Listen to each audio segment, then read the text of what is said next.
Welcome to athletics.hancockcollege.edu for Hancock football. I am Charles Summer. With me is Stephen Hodges for another great game of Bulldog football. We are at Antelope Valley College in Lancaster, California, and I'm excited to be here. Are you excited to be here? Oh, absolutely. I'm always excited to be on the broadcast. Of course, if you're expecting CJ Salas tonight, she's going to be out. She's taking a little bit of time to go be a better person than us. She's raising money for breast cancer away from the booth as a result. So we got Charles here to fill in for the play-by-play tonight. No, and CJ, thanks for giving me the opportunity. I'm gladfully filling in for you this evening. And, you know, we support Allen Hancock College. We've been at the college for been there 11. too long. Is it 11? 12? I think this is our 12th season. Oh, geez, yeah, because I guess it would have been.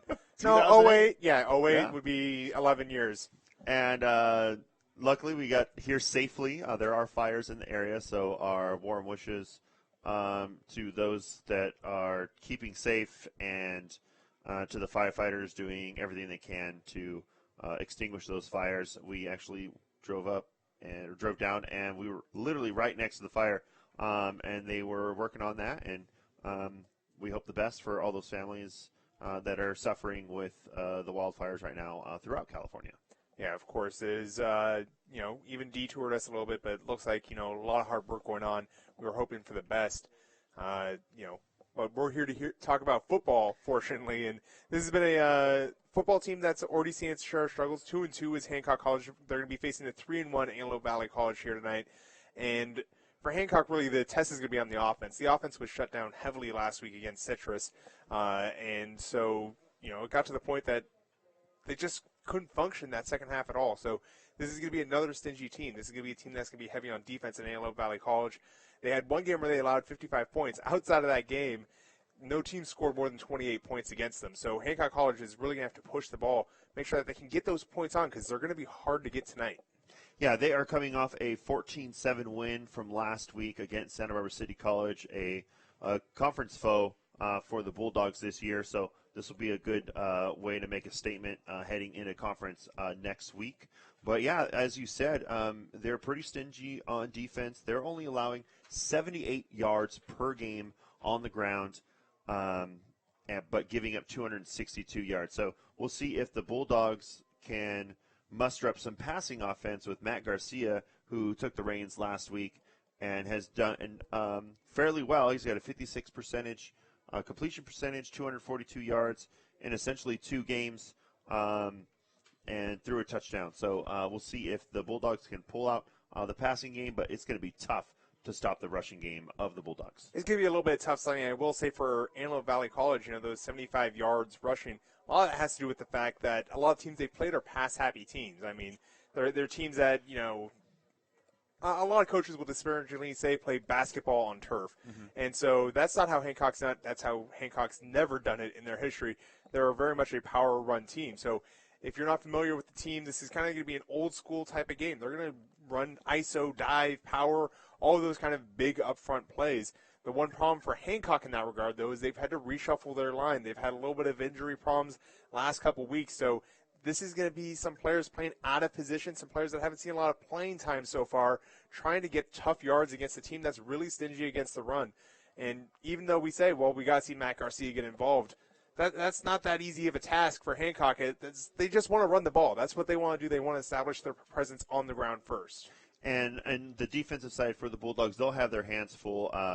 The Marauders pass for 260 yards per game, led by their quarterback, Brian Adams, who already has 976 yards on the season, 7 touchdowns, only 1 interception. So great touchdown to interception ratio there, 130.8 efficiency rating, and it will be test the defensive backs for the Bulldogs. And the defensive backs have been fairly effective for Hancock College.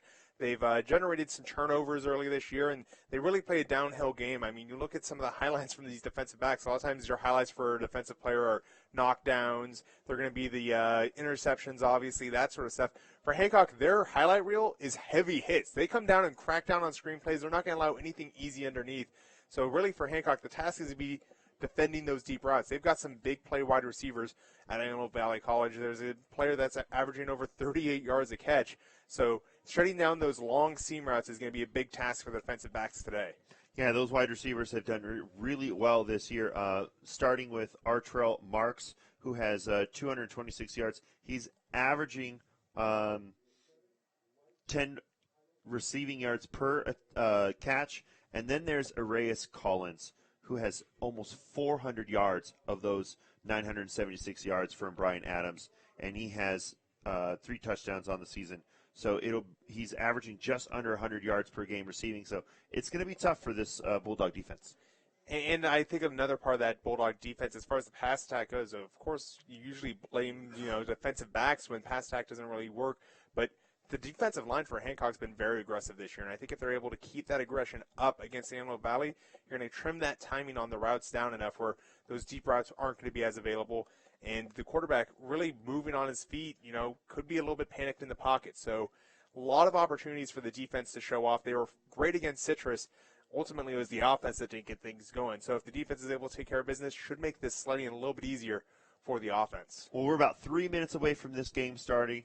Bulldogs won the coin toss. They will defer to the second half. So we will see some football here in just a couple of minutes. So stick with us, and we'll be back live with Hancock football against the Antelope Valley College Marauders right here on athletics.hancockcollege.edu.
Welcome back to athletics.hancockcollege.edu for Bulldog football here from Lancaster, California, Antelope Valley College.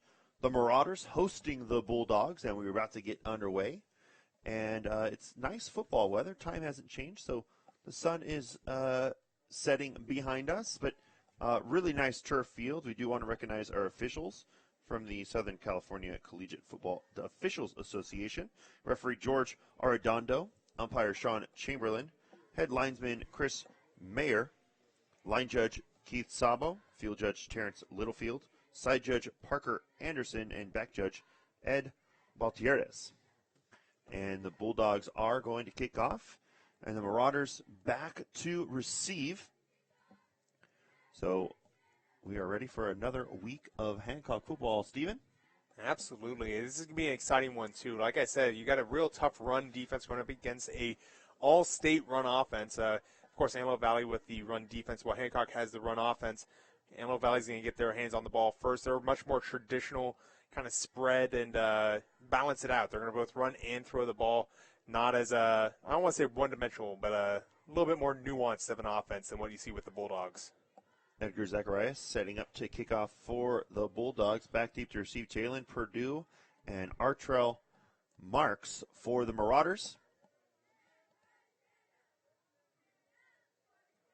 And we are underway. Nice deep kick's going to go out the back of the end zone for a touchback, so they'll start on the 25-yard line. And this is going to be a great way for the Marauders to start out. They're going to get the ball in their hands. They want to set the tone early. They're going to try and get a deep ball here is my prediction. I think they really want to get the momentum in their favor here at home and really set the tone for the rest of the game. maybe get Hancock to be a little bit more timid to run the blitz packages that they like. So expect somewhere on this drive to just throw the ball deep, maybe a seam pass or a fade route along the corner. So Brian Adams, the starting quarterback. He is from North Springs, Atlanta, Georgia. Handoff, going around the far side. Easy is the call from the Whitecap, who forgot to turn off his microphone on the field, but it's a tackle on the 30, so a 5-yard gain on first down. And just call it a mic'd up segment from the NFL or something like that. Just we get to hear what's going on with the referee. I'm sure the other refs are, hey, your mic's on. 2nd and 5 for the Marauders. 2 receivers on the near side, 2 on the far side, man in motion. Handoff going to the running back, and he's free. He's at the 40, the 30. Not going to be caught. Oh, he's going to be right there, but he's going to fall into the end zone. They're going to call it a touchdown. So a huge run for Jalen O'Neal on 2nd and 5. So a 70-yard touchdown run on the second play from scrimmage. And right there, he's already surpassed his game average. He typically gets about 50 yards a game on the ground. And right there, we just saw, 70-yard touchdown by O'Neal. And it happened off a nice little counter play action. You've got a sweep going one way. That sucked out the linebacker on that side, trying to get back on the back end of the play. However, the ball was coming back his direction. He was already too deep. Line was open, and he just got past all the defensive backs. Great speed by O'Neal. And the point after touchdown is wide right for Lucas Seaton. So it's 6-0 early. Marauders over the Bulldogs. And that's where the Bulldogs are going to have to get the momentum back in their sails in quick order, because Hancock isn't the type of team that's going to, put up 6 points out of nowhere, going to turn the field around. They're not a big, deep strike offense. They're a team that likes to grind it down and, really force you to quit so that they can get the ball. And they're not a team that's going to do some flashy downfield plays. So Hancock's got a big possession coming up here early in the game. So we'll see what the Bulldogs can do to answer the 2-play drive that went 75 yards. Back to receive for the Bulldogs, Qualik Davis. And kicking off is Lucas Seaton for the Marauders.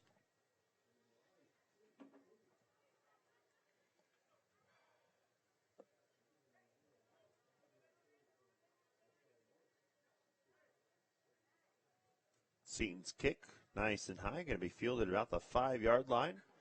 Davis running to his right, has a couple of blockers in front of him, bounces outside. He's at the 30, the 35, the 40, has the kicker, and jumps a little too high up in the air, but a nice return for Davis all the way to the 47-yard line.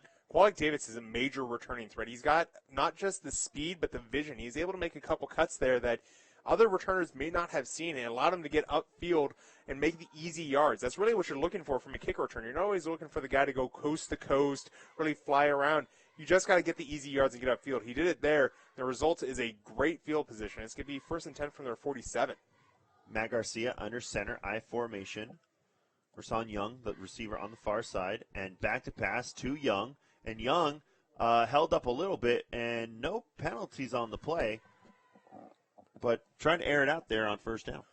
Well, he had to cross across the defensive back's body, and as a defensive back, you're allowed your space. If I'm in between you and the ball, you're not allowed to go through me to get to the ball. So there's no flag there for pass interference either direction, because the defensive back was just holding his ground while the wide receiver was trying to pass through his window. Same in water polo. You can't swim under a defender to get by them. 2nd and 10 from the 47-yard line. Handoff going up the middle. About 4 yards on the carry for the Bulldogs. That was DJ Whitmill with the carry. Whitmill's been the lead back for the Bulldogs, and he's been having to fight off a large stable to do so. There's about 6 guys that will get the ball for the Bulldogs, and Whitmill's been the most effective. So no surprise seeing him here on the first drive, getting a carry to just get things going. They rely on him to get some momentum.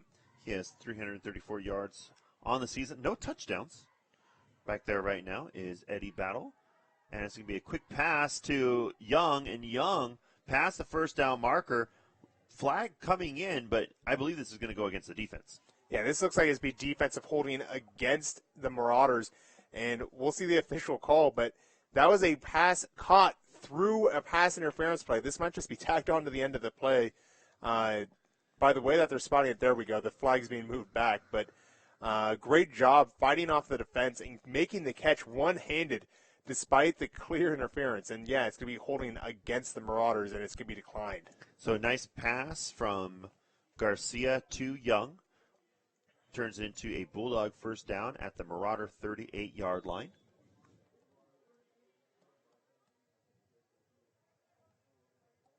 Young lining up on the far side, I formation. This time handed off, and through the initial hole of the line is Whitmill, and he'll be down at the 29-yard line, so a nice 9-yard pickup. Something I really appreciate from Whitmill there is he's scanning the line, and more than that, he opened up a hole using his eyes. A linebacker was looking to see which direction he was going. Whitmill looks to his right, and the linebacker bit and moved all the way to the outside, opening up for more room inside. Brings up a 2nd and short, and that's the offensive coordinator's favorite play to call because you got the entire playbook open from this close and on 2nd and short. Battle in the backfield. Young lined up on the near side. Handoff going to Battle. Battle looking for the hole. Finds the hole. Gets through it. He's at the 15, the 10, the 5. Touchdown Bulldogs. You know, that wasn't an untouched touchdown, but it may as well have been because he just waited in the hole until it opened up all the way to do the work of his offensive line, found the hole. The safety had already bait up into the traffic, and there was no one left to touch him once he got past the initial tacklers. And that's a great touchdown by the offensive line, getting the force push up front, making Battle find the hole, and then just finishing out with sustained blocking that kept all of the defensive backs and linebackers out of the play. Fantastic job by that Legion up front. Edgar Zacharias in for the point after touchdown. Kick is up. Kick is good, and the Bulldogs lead 7-6 here at Antelope Valley College. We'll take a quick break. You are watching Hancock football on athletics.hancockcollege.edu.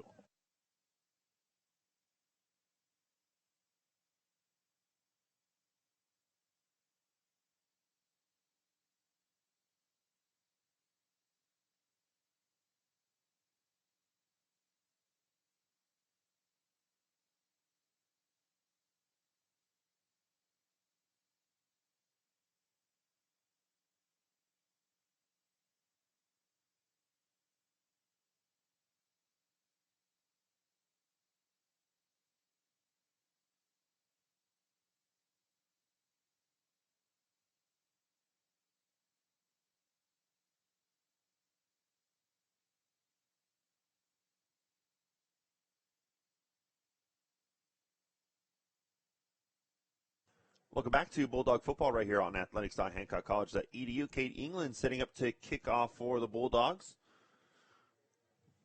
Nice long kick. And this one, I think it hit exactly on the white line in the back of the end zone. It's pretty impressive. Yeah, very impressive kick by England. And something I really liked from that PAT attempt, it's a small gesture, but England really psyching up Zacharias. It's not a big deal getting a PAT, but Zacharias has had some real rough weeks the past couple weeks, so England's definitely got his back. It's a great interaction between the specialist unit, getting into each other's face to make sure that there's positive vibes. It's a very mental position, that kicking position, and I think it's going both ways for them. Full spread for Adams right now. First and 10 at 25. Handoff. This time, it's the Bulldogs getting deep inside the backfield, and E.J. Barrera with the big tackle for a loss.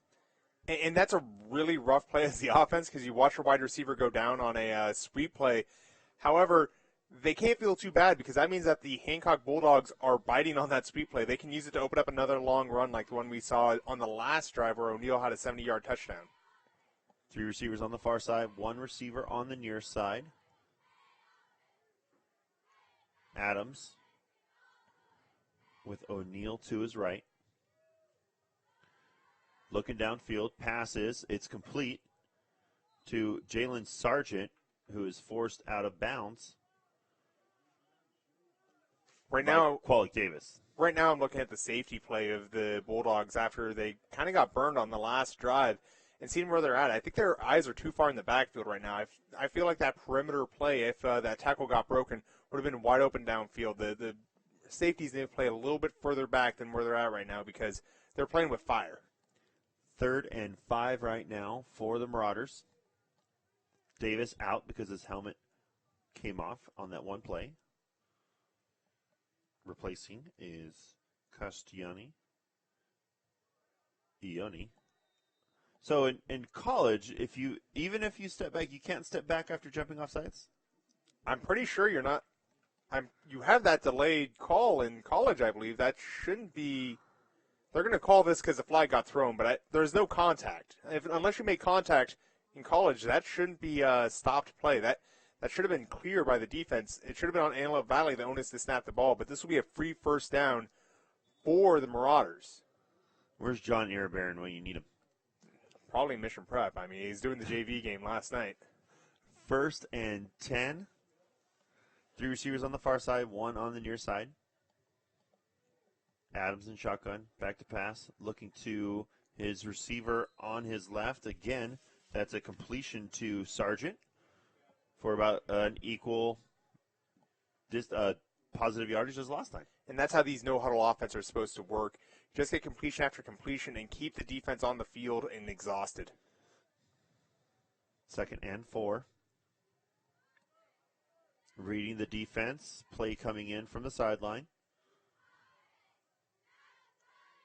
Adams back, throwing to his right, complete, and hit immediately at about the line of scrimmage. The completion was to Jalen Miller. He'll get positive yards of just 1. And if I'm an offensive coordinator, normally a screenplay is used to supplant the run game in a high-tempo offense. I wouldn't do it against the Bulldogs. They love cracking down on those screenplays. Same formation, flipped. Pistol for Adams. O'Neal, the running back. Now moving to Adams' right. And it's going to be a pass play over to the near sideline. Marks gets to the first down marker. It's going to be a 1st and 10 Marauders. Nice little swing pass there. They let the play develop downfield and then just go to their check down receiver, which is the running back on a swing play. And those are easy yards to get. When you've got all of the defenders looking one way, you take it back the other way out of the backfield. It's just soft yards. Sargent lined up on the near side. Chess match continues. Pistol formation now. This time it's going to be a handoff. And it's stripped and pulled down by, number 29. That is Barrera. And it's going to be Bulldog ball. He said, give it to me. And he took it.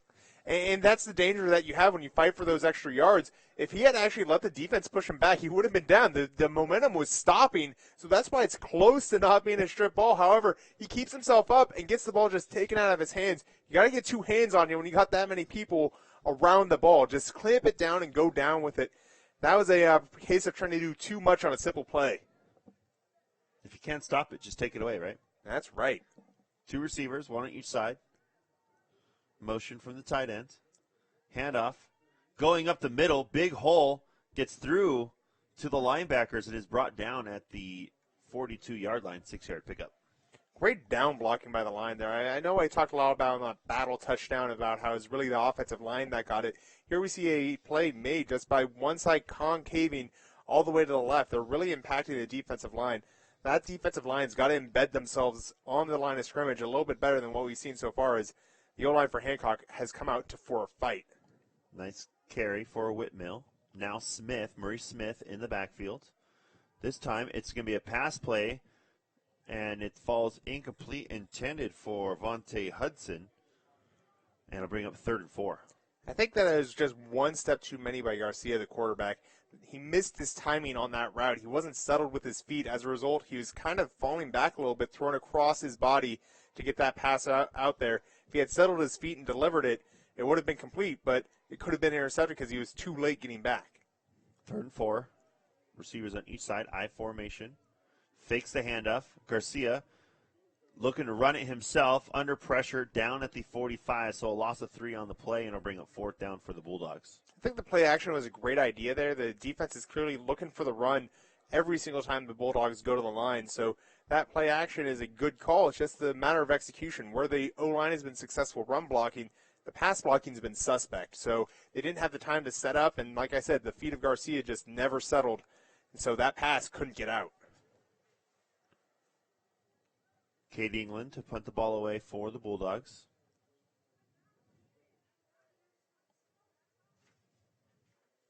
Jacob Flores back to get the punt. Nice punt. Bounces out inside the 10 at the 8-yard line. That was actually Eric Gaona back there, but had no chance of a return, and a great coffin corner punt for England. Yeah, and we talk about how punting has evolved. Coffin corners aren't that popular anymore. He got enough time under it so that the punting unit could get there, but angled it so that there's no real chance for the returner. Good job getting out of bounds and just getting fantastic field position for his defense. Pistol formation. 2 receivers on the far side. 1 receiver on the near side. Pass going to the far side. Falls incomplete. It'll bring up 2nd and 10. Not real happy with how late that whistle came in. I thought they may have been backwards, and the whistle came just late enough to where I saw players running for it while I was still on the ground. But, you know, as soon as that hits the ground on a screen pass like that, if you think it's a incomplete pass and not a backwards fumble, you got to blow that dead as a referee. Steven, you have really good hearing because I didn't hear it. 2 receivers on the far side, 1 receiver on the near side with a tight end, pistol formation for Adams. Adams scanning the defense. This time he's going to hand it off up the middle, but it's stopped immediately by the Bulldogs. Barrera with another big stop. Yeah, and if I'm the Marauders right now, I might be thinking of going the other direction. Barrera's really stepped up here in the last couple plays, and he's not the guy to run the ball at. So you start counting and saying, well, which way do they have more guys? Is Barrera to that side? Maybe we change it up. I mean, they're clearly changing on the fly with this offense, getting the calls in while they're already in formation. Quentin Faison coming in as a defensive end. This time fakes the handoff, throws downfield, and it falls incomplete. Good defense by the Bulldogs. That was Kyron Smith there to help break up that pass. Well, that pass was one Kyron Smith hand away from being a touchdown. No one left after Smith. So a daring dive that allowed the Bulldogs to get that punt unit on the field for the Marauders. Otherwise, it would have been the PAT unit because no one was back. Rashawn Young back to receive the punt for the Bulldogs. So that punt came in very handy as they're deep inside their own red zone.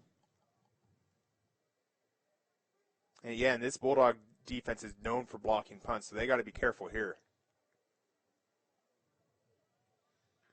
So punt is away, high punt. It's going to get to about the 42-yard line. Penalty coming in, and Rashawn Young, whistle already blew, penalty down at the 28-yard line. Yeah, they're going to say that his knee hit. I'm going to say. I think his elbow hit too. Yeah, it may have been the elbow as well as he was trying to turn that corner. But there's going to be a call during the kick, which is usually a holding call against the return team. So this might not actually start in Marauder territory. Bulldogs might have to dig it out of their own side for a little bit. That's a really bizarre one. Block below the waist is the call. You don't see that all that often during the kick. You'll see it rarely on a punt return during the return, but that's a weird time to take that penalty as the ball was in the air. They're going to say that someone dove at someone else's legs during the return. I didn't see it, but that's a bizarre one for a punt return unit to take. That's a 15-yard penalty, so the Bulldogs will be pushed back to their 42-yard line, but still decent field position for the Bulldogs. Young lined up on the near side. I formation, Whitmill in the backfield. This time it's Gavin Grandal, the quarterback. He's going to hand it out to Whitmill. Whitmill's going to get a couple yards on the play. Well, between Grandal and Garcia, we'll see interchanging. When one's underperforming, the other one will get a chance to take the job away. Grandal is a little bit more of a standard pocket quarterback. he doesn't get out as much. Garcia will do some of the power running, but I feel because Garcia had happy feet on the last drive, didn't quite settle for the first pass. Second pass, he took a sack because he couldn't quite find the receivers downfield. Grandal's going to get a chance to perform here. 2nd and 8 for the Bulldogs. Rasan to the near side. Handoff going up the middle. Nothing going this time for the Bulldogs. Eddie Battle, the ball carrier. But they're going to give him forward progress to the 47-yard line. So they'll have a 3rd and 6. You know, the offensive line was absolutely jam-packed on that play. They had no fullback and only one wide receiver in the formation. So you've got a real wide line to work with, and that's not always a running back's best friend. You've really got to have great vision to use such a variety of setups as a running back. And I don't think Battle quite had a chance to read the entire spot before he had to be at the line getting those yards, because there was some blocking being set up wide of where he was. Bulldogs need to get to the 48-yard line of the Marauders. Grandal rolling to his right, looking downfield, hits in the backfield, and is sacked at the 40-yard line. So that's a 7-yard loss and a bring of 4th down. And while the offensive line has been doing their best job pass blocking, I got to say, Grandal needed to get rid of that. He had his feet settled. He saw where the wide receivers were. If they're covered, you've got to throw that away. He must have known in the clock in his head that there is no way that he's going to be able to make something happen. You'd have to be Johnny Manziel-esque to scramble and get a accurate pass out in that situation. Why don't we use a relevant quarterback? You must be Deshaun Watson-esque to get out of that. Russell Wilson. You must be Patrick Mahomes-esque to get out. Any number of guys. That one's for Dale. So punt is safely away, almost blocked, and not fair caught. And still on the return are the Marauders, even though about 8 Hancock players had made contact. And a Marauder coming in really late with what looked like to be maybe he lost his balance. Yeah, there's a little bit of rough stuff going on there after the play. They're still going to get him decent field position. I'm surprised that there wasn't a fair catch there. Not a lot of room to work with for the Marauders with the Bulldogs coming downfield. And I think that if Bulldogs expected a fair catch themselves because they hit the brakes coming in, he could have gotten really hurt if the Bulldogs realized that there wasn't a fair catch called. If the nose is at the 20, is that an inside the 20 punt? Nope. It's at the 20. You got to be inside the 20 for it to be inside the 20. Man in motion, handoff going to the running back. Running back hit immediately, and a great tackle made by the Bulldogs defensive end, Hiram Anakalea. And that's that double motion that got him a touchdown earlier in the game, where you've got one wide receiver going on a sweep and then the running back going on a counter the other way. The linebackers are supposed to follow the guard away from the play. They didn't there, and it resulted as a tackle for loss. 2nd and 12. 3 receivers lined up on the near side, 1 on the far side.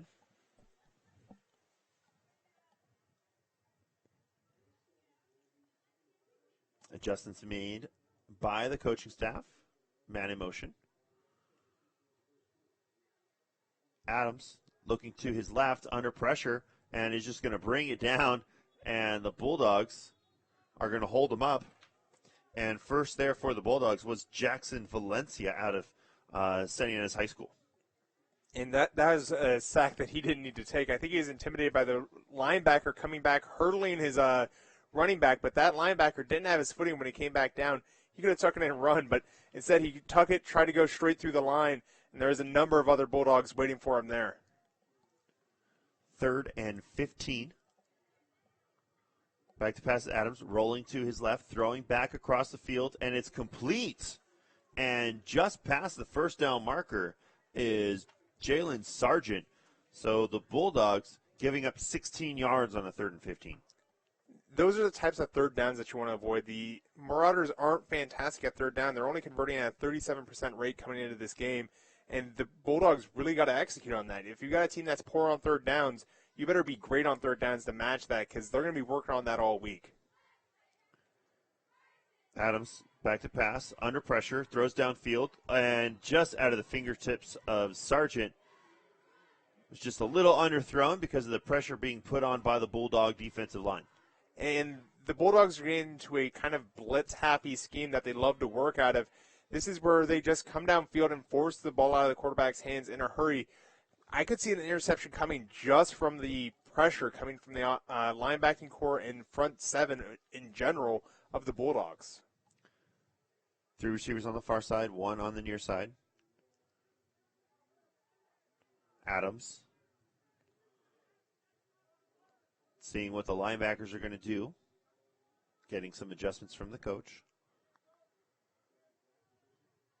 This time, he's going to pass over to his left, and it's complete or dropped. Is it going to be a fumble? Oh, they're going to come in with a really late whistle and say it was an incomplete pass. Yeah, these are the late whistles that I really don't like. If you're going to say it's an incomplete pass, whistle it down immediately as it hits the ground, because the defense is going to be active, picking that ball up as soon as they can. That was arguably a dropped fumble by the wide receiver, and that was just them looking and seeing that a corner blitz was coming and attempting to exploit that with a quick out. Result could have been a big pickup, but there wasn't a corner blitz, and it was a forced pass that almost led to a turnover. 3rd and 10 for the Marauders. Man in motion. Adams back to pass. Has time. Rolls to his right. Under pressure. And is knocked down. Bulldogs doing a great job. And that was Quentin Faison with the sack. And a big 4th down play here, as they have 4th and 18 to go. 3 Bulldogs in on that sack, and there's going to be one person that's disappointed because you can only split a sack 2 ways. And, that's just a lot of pressure, and that's what I'm talking about with this Bulldog defense. They're not amazing as far as coverage goes because they're spreading themselves very thin. They love to blitz. They love to blitz from weird angles. What made that happen was a corner blitz, something you don't often see in many ranks, but the corner came down, caused some extra pressure, and ended up as a sack. High punt.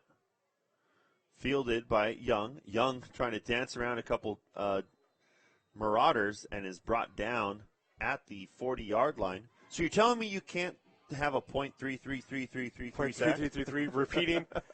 Well, then you still need to decide who gets the .334 and who gets the .33 and the other .33. So I think that's what statisticians of old just try to avoid. But no, you can't have a .33 sack. All right, 1st and 10 for the Bulldogs. 2 receivers on the far side. Offset I formation handoff going up the middle. Whitmill getting a good 5 yards on the play. Matt Garcia back in at quarterback. And I think we're going to get back into a rotation. We saw it a couple weeks ago where they rotated the running backs with the quarterbacks, and it worked out pretty well where Matt Garcia started to succeed. I believe it was actually the Ventura game that we saw no, it wasn't Ventura. It was a home game. But they kept on switching every drive, and as a result, that's how Garcia got in, and Garcia's back. Garcia with a quick pass at the outside, complete and fumbled, and it looks like it's going to be recovered by the Bulldogs at the 49-yard line. And it will result in a Bulldog 1st down. And this is the sort of play that you hate to see as the quarterback of this drive. You know that you're going to be switching every play.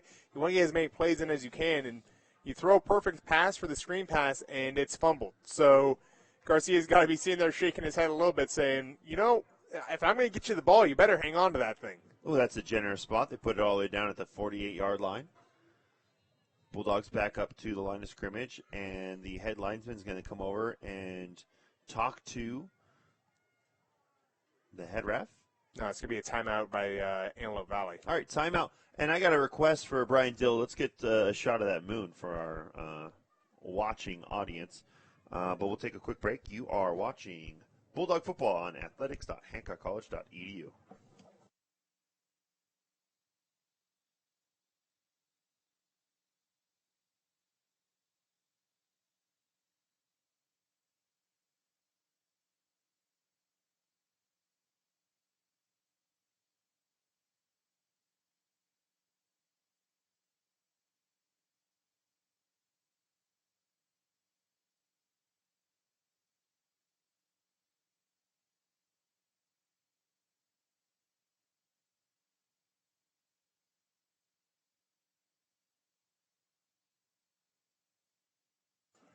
Welcome back to Bulldog football on athletics.hancockcollege.edu. I'm Charles Summer. With me is Stephen Hodges. Bulldogs lead 7-6 over the Marauders. 1st and 10 Bulldogs at the 48-yard line of Antelope Valley. Matt Garcia handing it off to Whitmill. Whitmill looking to the right and gets 4 yards before he's tackled.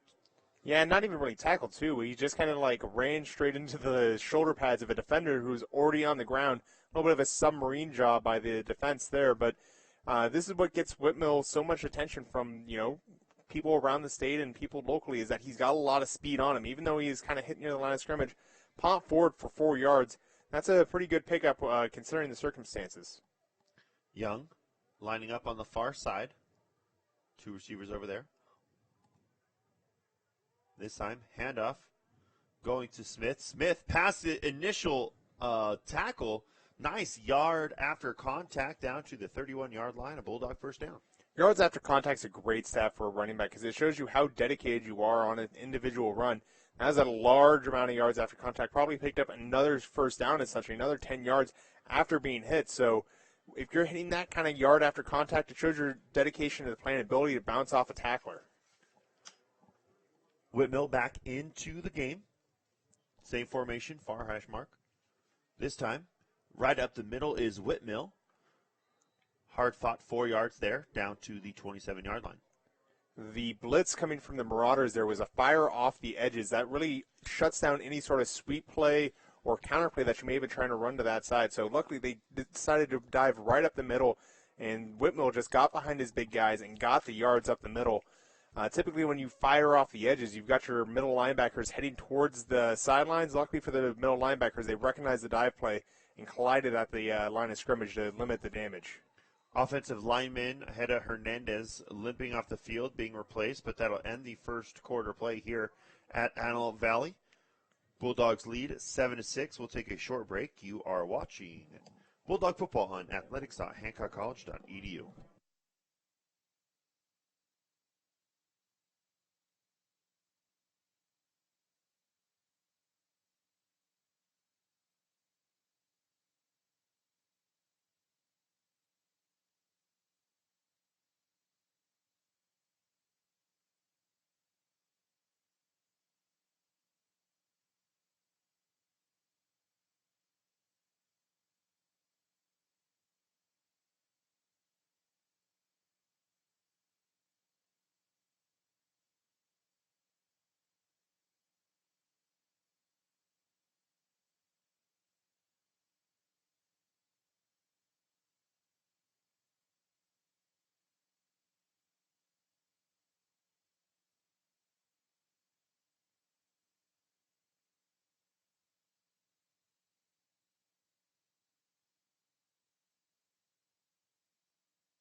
Welcome back to Hancock football on athletics.hancockcollege.edu. I'm Charles Summer. With me is Stephen Hodges.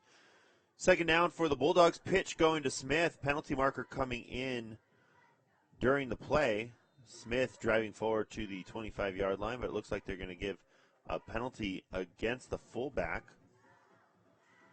Well, that play flowed very well for the Marauders. The Marauders, both free safety and I want to say as a nickel back there, coming around and finding where the running back was trying to turn upfield, just cutting off the running lanes. I mean, you always tell a running back, turn your shoulders, get upfield, turn your shoulders, get upfield. Well, when there's a defender every step of the way, you're not going to have that chance.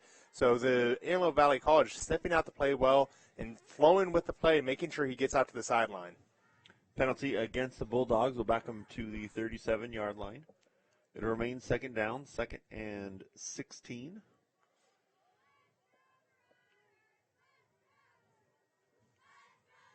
Receivers lining up to the near side. Lineman doing a little switch. I formation. Whitmill in the backfield. Fakes the pass. Makes the pass. There was some holding there and the flag coming in. And sure enough, Young was being held up. And great play design, great execution. But some interference there by the defense.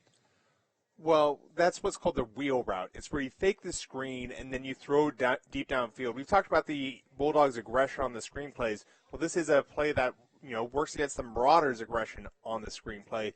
You fake the quick pass and then throw it deep. Young was held up because the defender thought he was coming up to be blocked. So he said, well, I'm not going to be blocked. I'm going to shed you as a tackler. but then realize, oh, this guy's still running his route, and that is definitely a penalty, and that was definitely a poor first down to give up as a result. 1st and 10 for the Bulldogs at the 22-yard line of the Marauders. I formation. Handoff going up the middle and through the middle is Battle, and he's going to be held up at the 17-yard line. 5-yard pickup. And that's called the blast play. The reason it's called blast is you're taking your fullback and you're telling him, I want you to run straight at the middle linebacker and blast him out of this play. It's a great job by the Bulldogs. Again, dominating that inside line and getting after that middle linebacker. The rest of the defense was able to cave in afterwards and get that tackle. But, 5 yards when you're going right through the middle of the line of scrimmage is a great pickup. I formation, Whitmill, the running back. Handoff, nice. Shedding a couple of tacklers. Gets to the 5, inside the 5, down to about the 4-yard line. It looked like he was going to be tackled behind the line of scrimmage. Earlier to this drive, we talked about how when you fire on the outside, a lot of times those middle linebackers will spread out to make sure there's nothing coming on that perimeter where those outside linebackers typically would be. The first time it happened, middle linebackers responded appropriately. That time the middle linebackers did not. They spread out, and that opened up a huge hole up the middle. By the time they caught back, it's going to be 1st and goal. 1st and goal at the 3 for the Bulldogs. Smith in the backfield. And it goes to Smith, and he's into the end zone. Touchdown, Bulldogs. Right now, the Hancock Bulldogs are taking their offense, and they're saying, we're going to run it at a couple of guys. We think we got these middle linebackers taken care of. We're going to take the ball and run it straight up the middle, and that's all they needed to do on that drive. Just play after play. This is old-school Hancock football. We're going to run blast and just run it straight down the center of the formation. It's going to be up the Marauders' alley right now. They got to figure out a way to slow this down, whether it's changing out personnel to make sure those middle linebackers stay fresh, or just telling those middle linebackers they got to get close to the line of scrimmage to stop those kind of plays from happening. They're allowing too much on simple plays. Zacharias' kick is up. It's good. Bulldogs lead 14-6 here at Antelope Valley College. We'll take a quick break. You are watching Hancock football on athletics.hancockcollege.edu.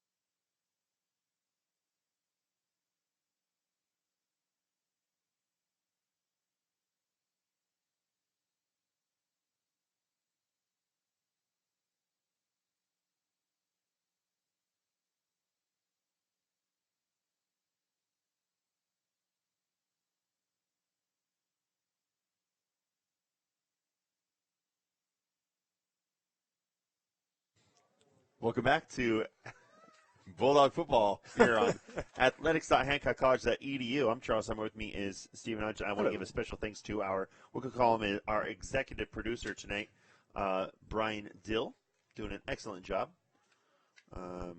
executing all the responsibilities that he has. High kick can be received at the 2-yard line.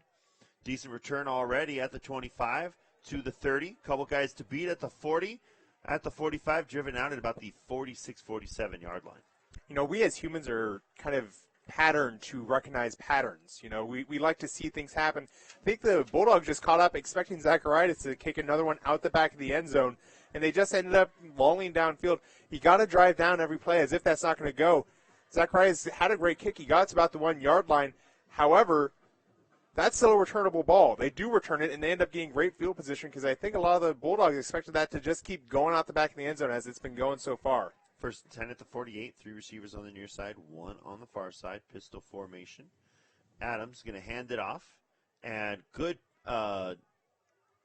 open field tackle there for the Bulldogs. Lee Vongsi able to wrap up the running back, and that was number 34, Morris Moore. Well, Vongsi just coming down and making the tackle. Came a little late. We already talked about 2nd and 1. It's a great place for an offensive quarter. Let's see what the Marauders got dialed up here as they're going to change the play at line of scrimmage once again. So that was, I think the last play was the first time they didn't change the play at the line of scrimmage.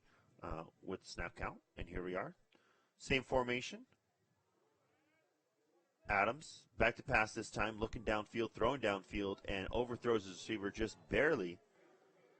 Kajon Lake's there on the coverage or rather the Qualik Davis on the coverage of Sargent, and just a little bit too much on the pass from Adams. Well, that's Jalen Sargent, who's been really a big target so far tonight. Coming into this game, he's only had 6 catches, and so it's a little bit of a surprise to see him be drawn into the play call so aggressively as he has been, and the Marauders are doing something weird. So they have give it to the up back, and they say fumble. Not seeing, I see a call from the far sideline that he's down, and it's going to be a first down. And I believe, was that number 92 on the carry? Yeah, that's something odd Kalai going on Clark. there. Out of the wishbone, no less, and that's not something you see the spread teams tend to flex into. And, you know, a lot of times it's just you have that one play that you come in for a dive play on a 3rd and 1, and that's exactly what that was, just a straightforward play out of the wishbone. In the pistol. Handoff going the left side, hits at the 37 down to about the 35-yard line. And the officials coming in quick to break up any potential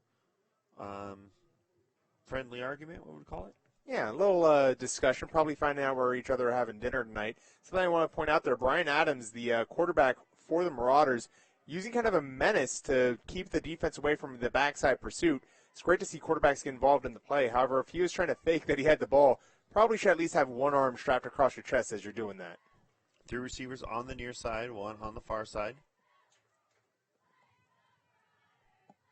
Adams hands it up to Moore. Moore right up the middle and gets some good yardage before he's just stopped at the 29-yard line, and that was Matt Mataisi with the stop. Well, Morris Moore is a running back that also hasn't seen much. He's going to sub out here now for another running back, Jalen O'Neal, who has been the primary guy. But Marlon Moore just, you know, a guy that hasn't seen a lot in there. You see a power run, and that's kind of what he wants to get more of. He's shown that he's able to move the ball with his feet quite well. 1st and 10 at the Bulldog 29-yard line. 2 receivers on each side. Adams looking downfield to pass, completes, and tripped up after the completion. That was Marks on the reception, and they've got a 2nd and short.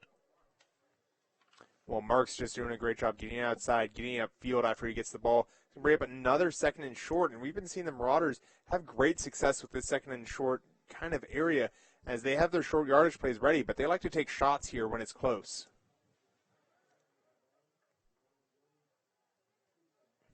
Adams getting the adjustments at the line.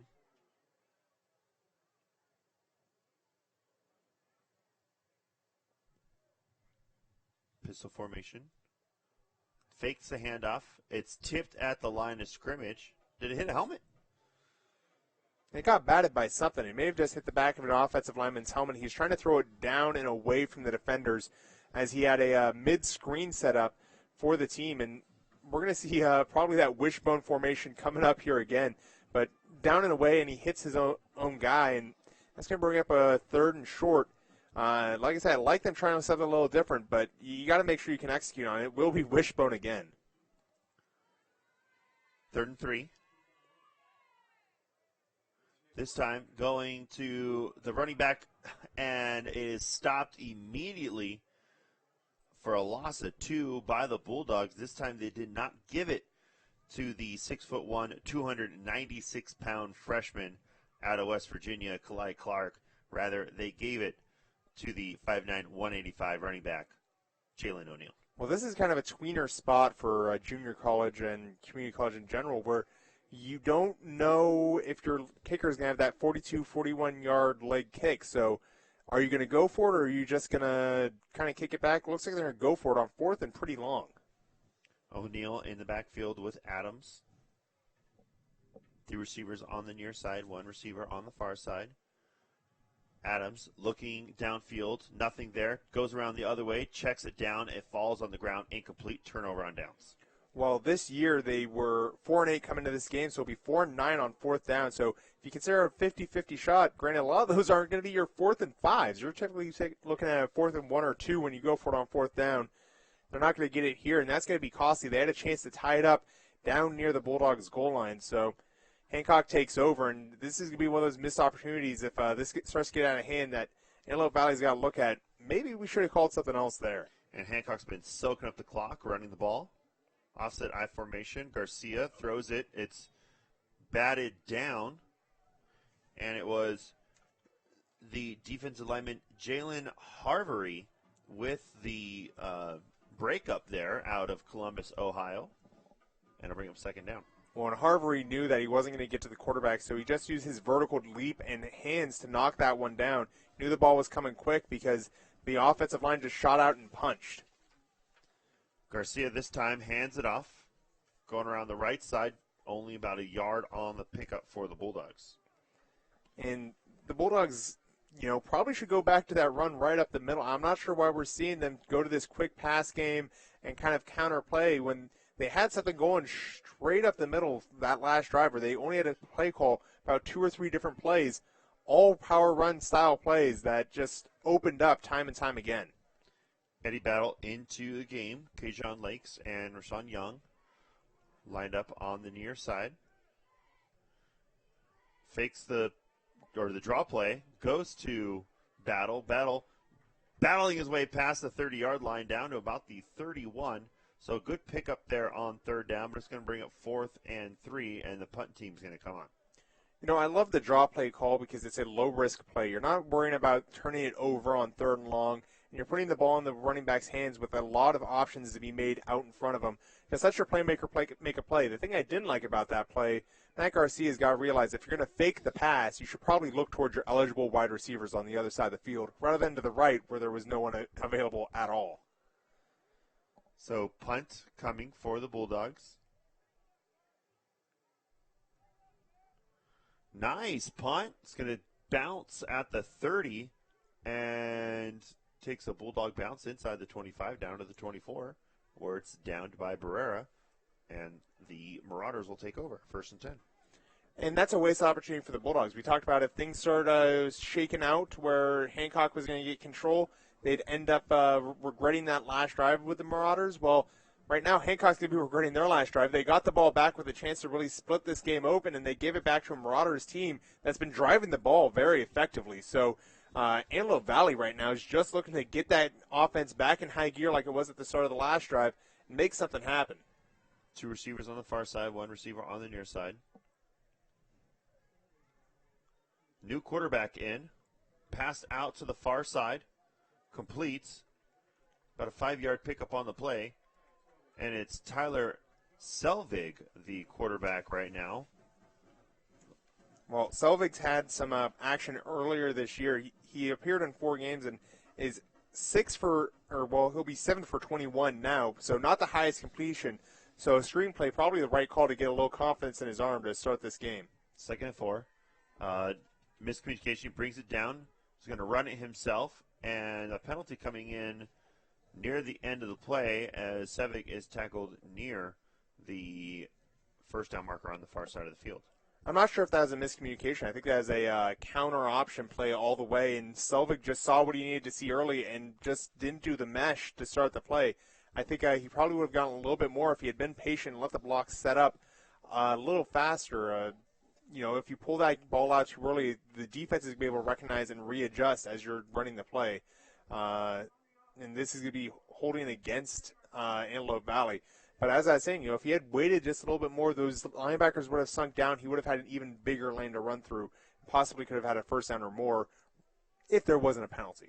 Now, Selvig made my depth chart, but as a running back, as he has came in with 146 yards and 2 touchdowns on the ground. So Selvig back in there at quarterback. 3 receivers on the near side. Quick pass, batted at the line of scrimmage. And I think we're going to be seeing a lot of this with Selvig at quarterback because he's got a great leg. I'm not so sure about his arm. I mean, he's been firing the ball around, but it hasn't been that accurate. It's a quick ball, though, so Expect a lot of RPO with this guy in formation, where you're going to have two plays basically called. You're going to have a pass play for your wide receivers and a run play for the line and running back. The idea is to get the ball out before the offensive line gets too far upfield on the run play. Two receivers on your side, man in motion. And it's a draw play all the way. And Selvig brought down after about a 2-yard pickup. And, I know I gushed about that draw play for the Bulldogs. I'm not such a fan of it on the other shoe for the Marauders right there. I feel like he didn't really do much to look off the linebackers. As a result, they were looking for a sack on a pass play. Well, when your quarterback's going straight forward and kind of ducking down, well, that's a pretty easy sack to make, even though it's near the line of scrimmage. So, a design run play, obviously, but you got to look off the linebackers somehow when you're expecting a long gain off of a run play designed to draw them away somewhere else. Punt coming.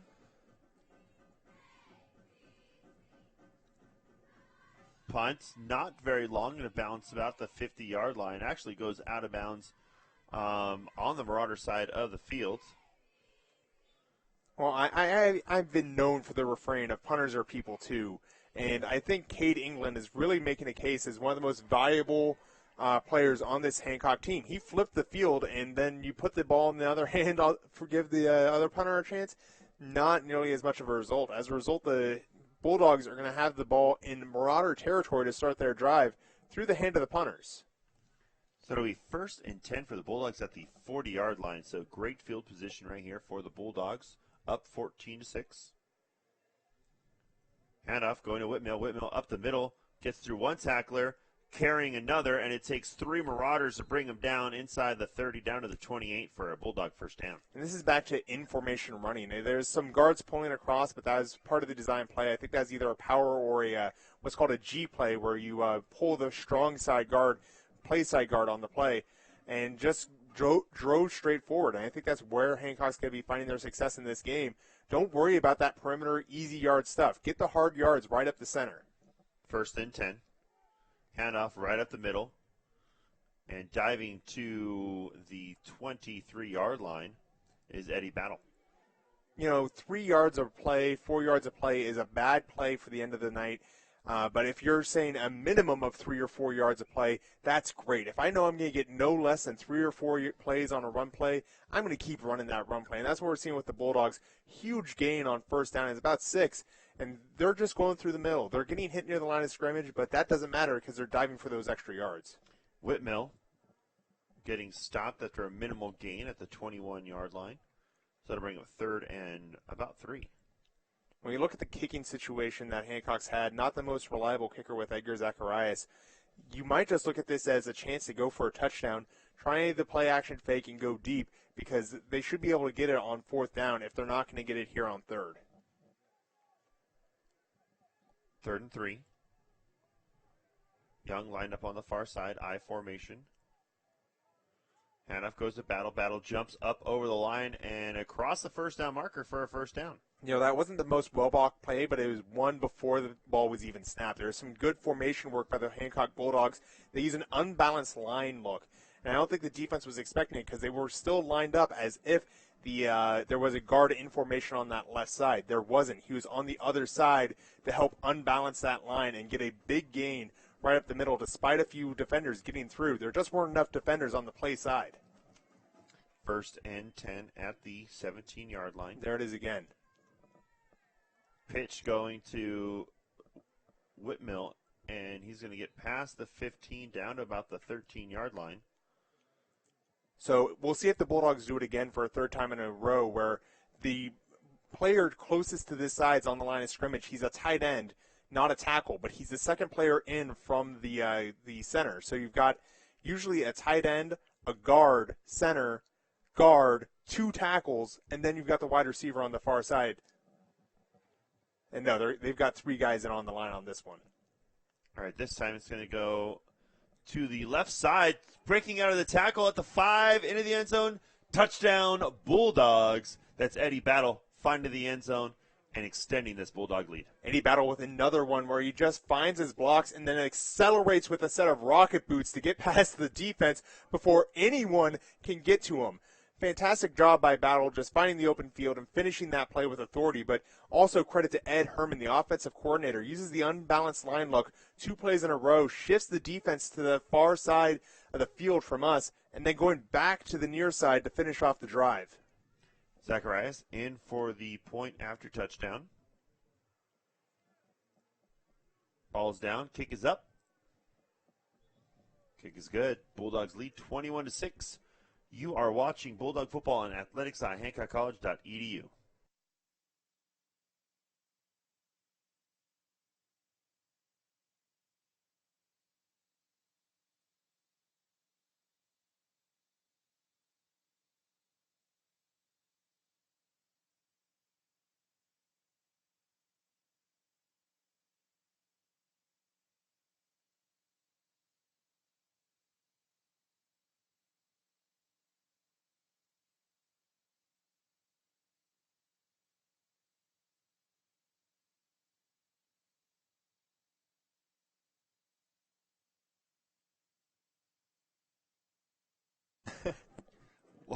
Welcome back to Bulldog football on athletics.hancockcollege.edu. You can tell we're having a great time here at Antelope Valley College.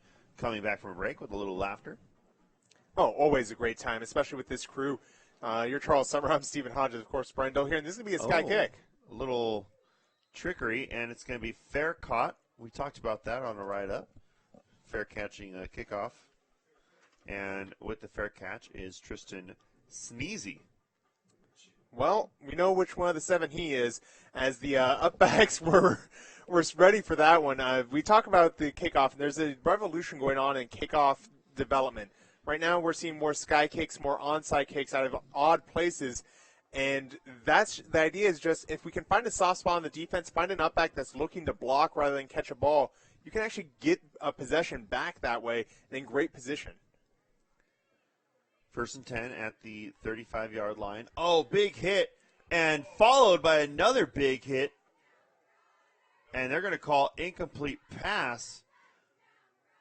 Tyler Selvig taking a hit as he threw the ball to Artrell Marks, and they're going to call it incomplete pass.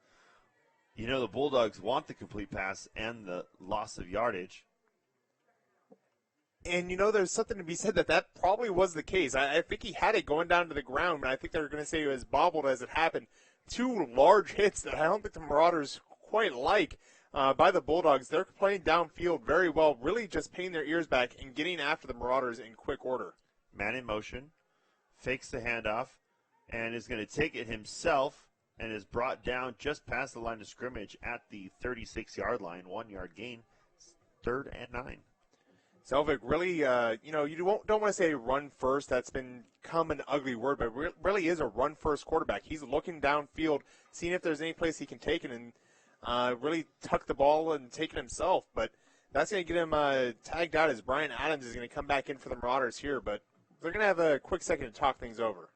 Yeah, timeout being called, I'm assuming, by Hancock to conserve some time here so they can get the ball back. With 2:31 left to go here in the second quarter, leading 21-6. We'll be right back. You are watching Bulldog football on athletics.hancockcollege.edu.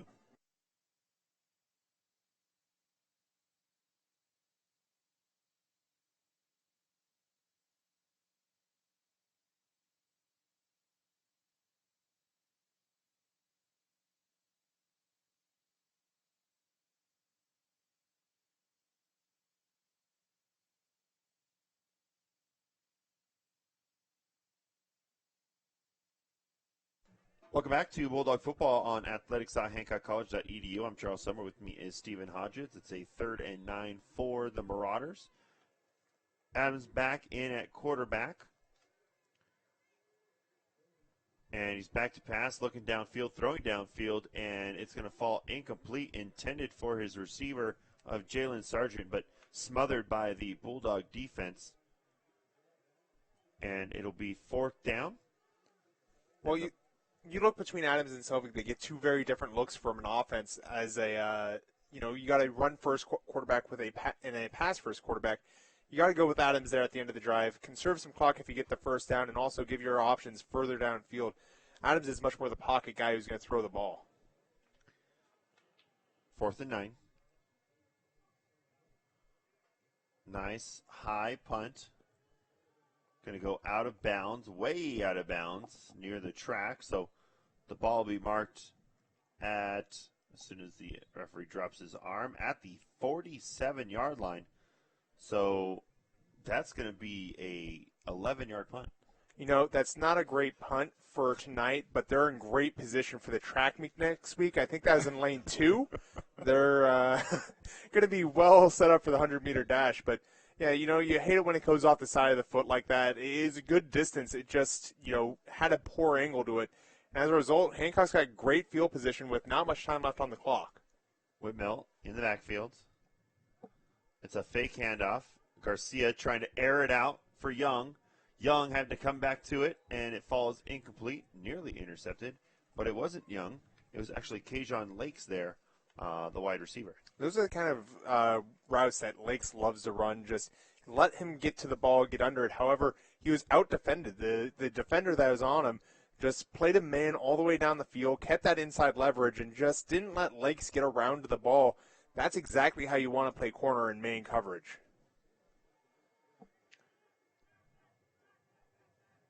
Offset I formation.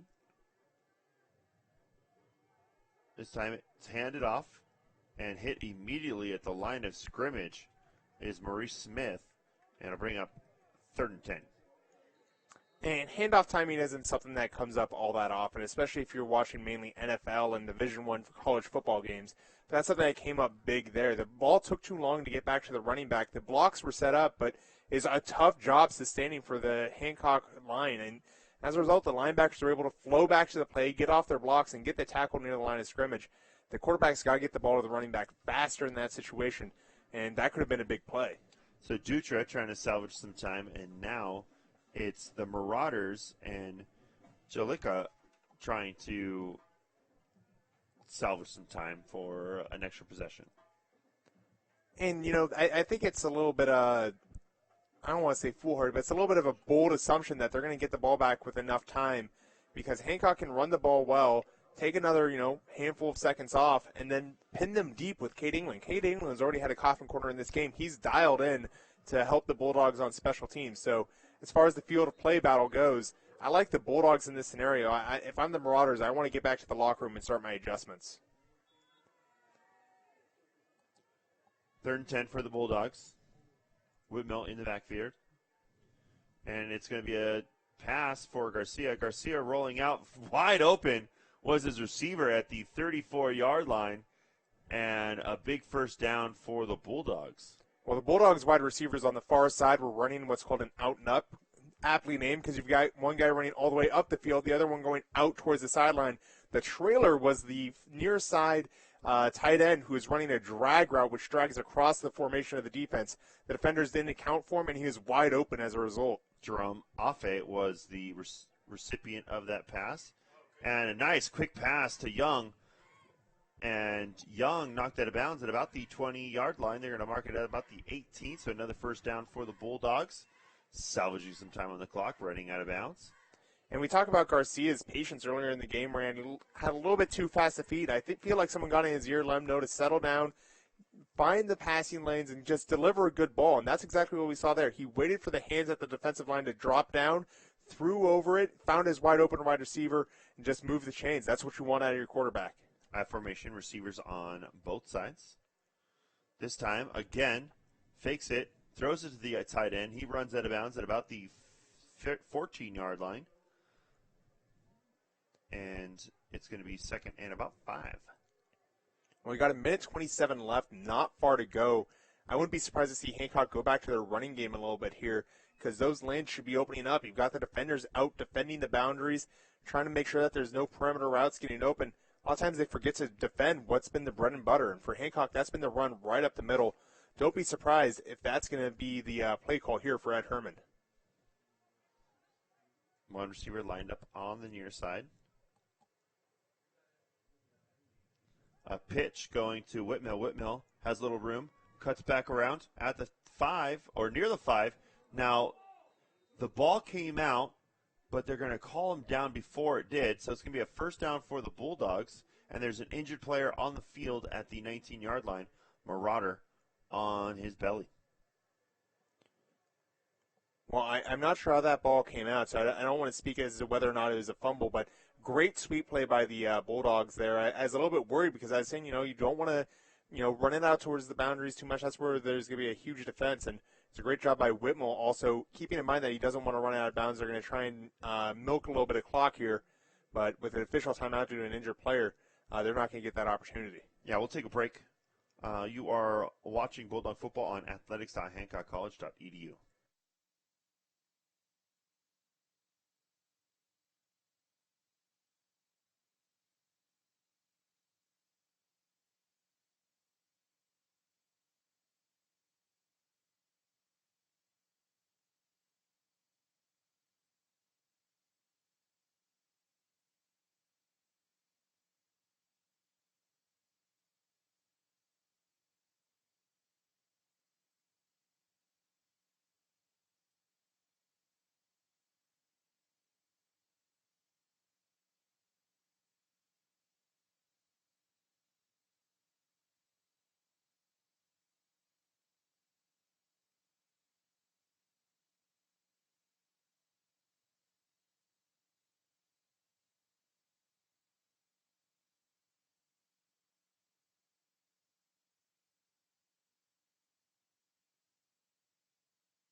Welcome back to athletics.hancockcollege.edu for Bulldog football. I'm Charles Summer. With me is Stephen Hodges. Bulldogs have a first and goal at the 7-yard line.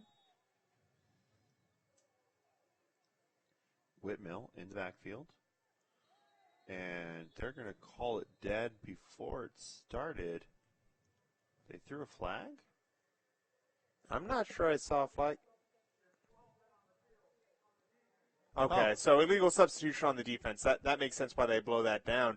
However, I think Hancock's still upset about that one because they had their tight end running open again, and I think they would have taken that play if they could have gotten it. If that is a free play like an offsides, that's probably a touchdown for the Bulldogs. Yeah, half the distance to the goal, but at the same time showing their hands. Well, I will say there used to be a defensive tactic called the Polish punt where you just put 15 people on the field, make the officials throw the flag, but if you're down near the end of a half, bad play there. It's, he's still on the run, going to go around the side. He has a blocker, but it looks like a block in the back, and sure enough, they're going to get the flag coming in, and what turned into a broken play is going to be a big loss as they're going to throw the penalty of the 19. A whole block in the back from there will put them all the way down to the 29-yard line. Yeah, it's going to be a major penalty here. Block in the back by the Bulldogs, most likely. But as I was saying, back in the day, they used to put a bunch of defenders on the field at these end-of-quarter scenarios, and that's why they stopped the clock. They didn't used to, and you just keep as many guys on the field as you wanted. They'd throw the flag. Then you'd run the play with the people in there. They take the yardage, get down to one, then you'd only have to defend one play versus several plays as a defense as you get to the end of a quarter. And, yeah, this is going to be a major penalty for the Bulldogs. It's going to be back by the 20? Oh, no, but where'd they spot it? They're going to put it down by the 14. I'm a little confused. Yeah, that should have been a bigger penalty than what it was. They're going to say it is a holding call from the line of scrimmage. They're calling it from the line of scrimmage. There we go. So Garcia rolling out, throwing to the end zone. Oh, right into the hands and out. Tough to see those numbers from here. Yeah, a little bit. White on gray numbers not ideal. That was a great play call, though, as the tight end was wide open in the end zone. That's the exact play that they wanted to run when there's a 12-man call against the Marauders. And it's there. That's going to be one that they're going to go back to later because clearly the Marauders aren't counting the tight ends in the coverage schemes. It was Jerome Afe unable to bring that one in. This time, Garcia's going to throw to the right and gets a tight end again, but this time he goes out of bounds at about the 12-yard line, or rather the 7-yard line. And this goes back to, I'm not sure they want necessarily to go out of bounds there. With 47 seconds left on a 3rd and goal, they've still got a timeout. They can just milk some clock here, run one more play, and then if they don't get in, they can kick the field goal from this distance or go for it if they'd rather do that. They've got to make sure that they're not giving any time left for a Marauder, even kickoff return. So Garcia rolling to his right, throws, tipped down, so that'll stop the clock at 43.3. And they'll have a 4th down, and here comes Edgar Zacharias in for a potential field goal. Yeah, and that's one where I would have liked to see a run play, maybe something off to the right. We've seen them strike from more than 10 yards out with those kind of right power, weak side counter plays. As a result, we're going to see a field goal attempt, and they're getting the ball back. So if they had milked the clock all the way down, they still would have had control coming back in the second half. So we have a 24-yard attempt for Edgar Zacharias. Ball's down, kick is up. Kick is good. Bulldogs now lead 24-6 over the Marauders with 41 seconds left to go here in the first half. We'll take a short break. You are watching Hancock football on athletics.hancockcollege.edu.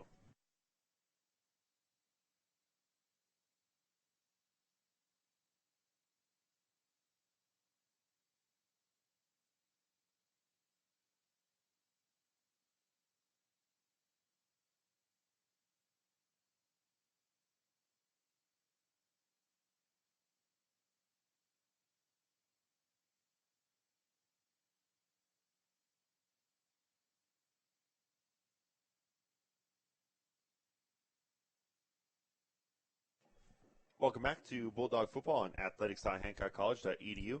I am Charles Summer. With me is Stephen Hodges. Bulldogs just took a 18-point lead, 24-6. Kickoff going to the 23, and it's going to be picked up and then tackled at the 25. Well, for a long time, people will use the term the 2-minute drill for the end of quarter scenarios where you want to score with as little time as possible and get there as quick as possible. So, the 2-minute drill. When there's 2 minutes, you called on it. Recent times, it's become the 1-minute drill. I feel like we're even down to where the 40-second drill might be the new thing. So this should be a practice set of packages for the Marauders, especially out of that spread offense that can run out of no huddle. You should be able to get down the field pretty quickly. The question is going to be, is he going to be quick enough? With 40 seconds left, it's a big ask. It's not the Aaron Rodgers Aaron Rodgers 0.3-second scramble. All right, so Adams throwing it to the far side. It's caught, but out of bounds. And that's Lee, or rather Purdue, on the reception. Lee was the number one athlete wearing number one last night at the football game I broadcast last night. So a little different. Yeah. A little further away from home. A little bit. 2nd and 10. 35.6 seconds. Adams fakes the handoff, throws to the outside, has a little bit of room to run. Still on his feet, finally brought down at the 30-yard line. So a lot of running for 5 yards. And 4 marks, and the clock is still running. Well, that's Archibald Marks, one of the top receivers for the Marauder offense, and he does a great job shedding the block. Shedding the tackle, rather. Is that could have been a tackle behind the line of scrimmage. Just takes the guy off his back, gets upfield, but they're just going to let the clock run down here and try and get to the second half. And the Bulldogs will get the kickoff to open the third quarter. So that is it for the first quarter, or first half rather. Allen Hancock College leads Antelope Valley College 24-6. We will be back with some halftime stats. You are watching Bulldog football on athletics.hancockcollege.edu.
Welcome back to Bulldog football right here on athletics.hancockcollege.edu.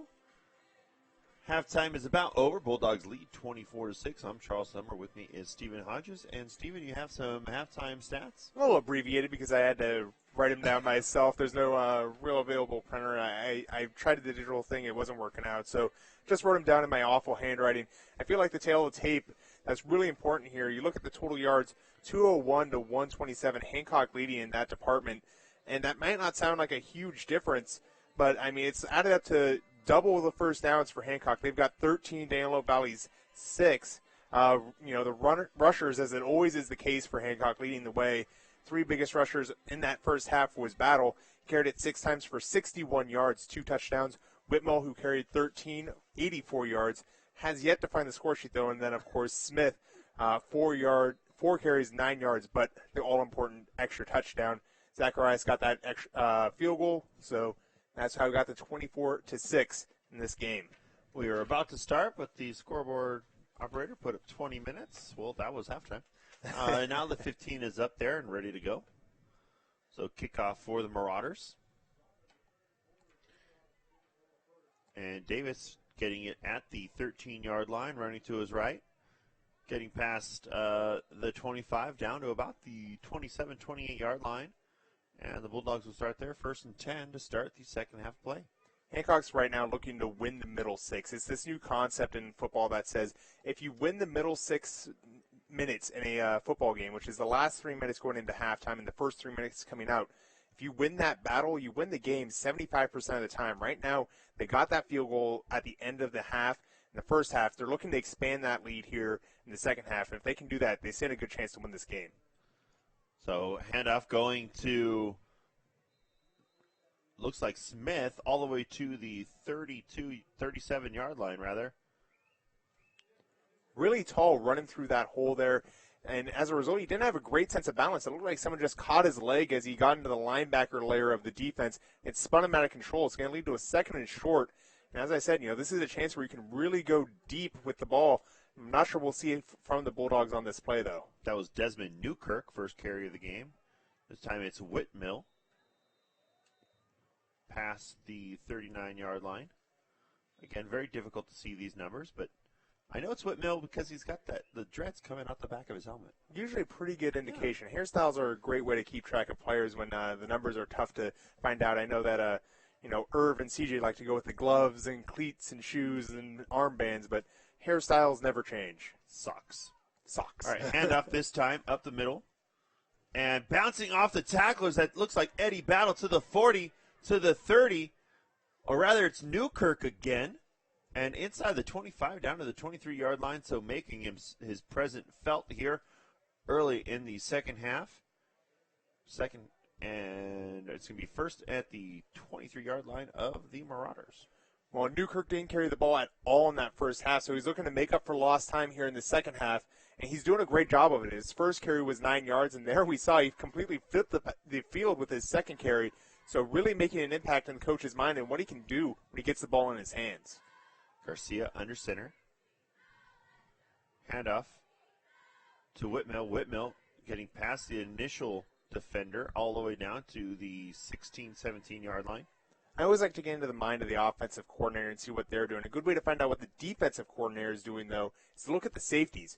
That last play, there was no safety on the field for the Marauders. They're completely expecting the run. They're loading the box. What that means is the tackle box, so you go tackle to tackle about 5 yards on either side and count how many players are on the field for the defense.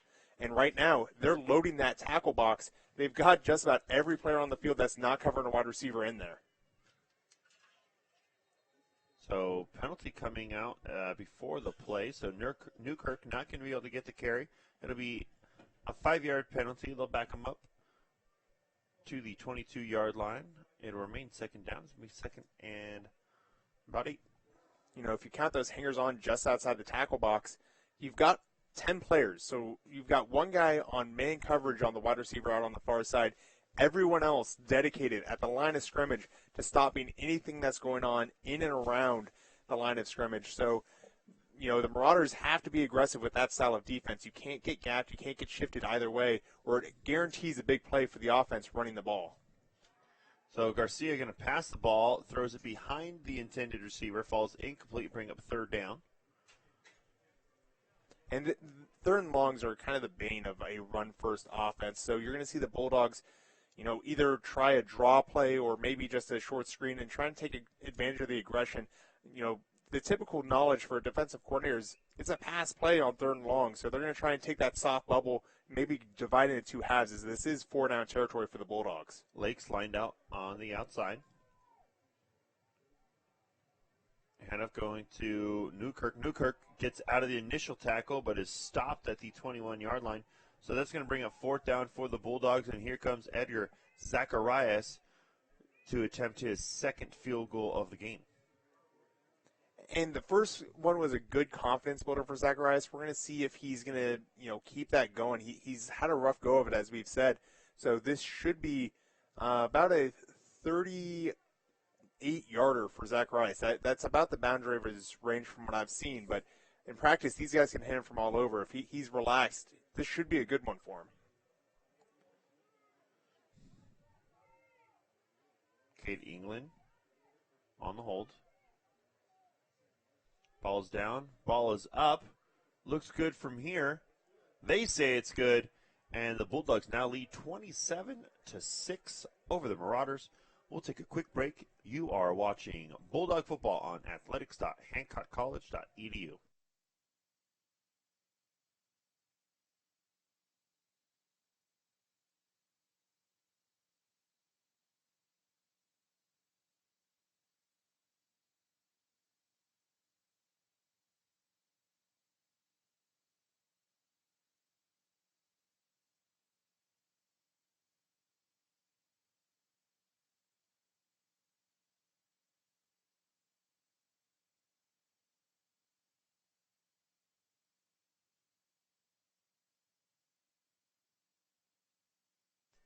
Welcome back to Bulldog football right here on athletics.hancockcollege.edu.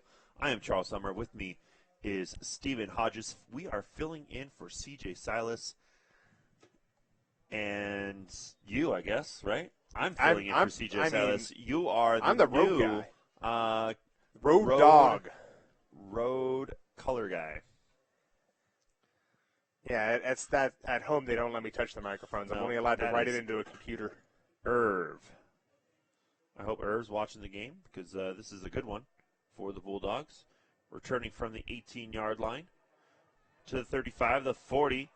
Oh, gets past the kicker, and finally Barrera there to make the stop at the 40-yard line. So a great return.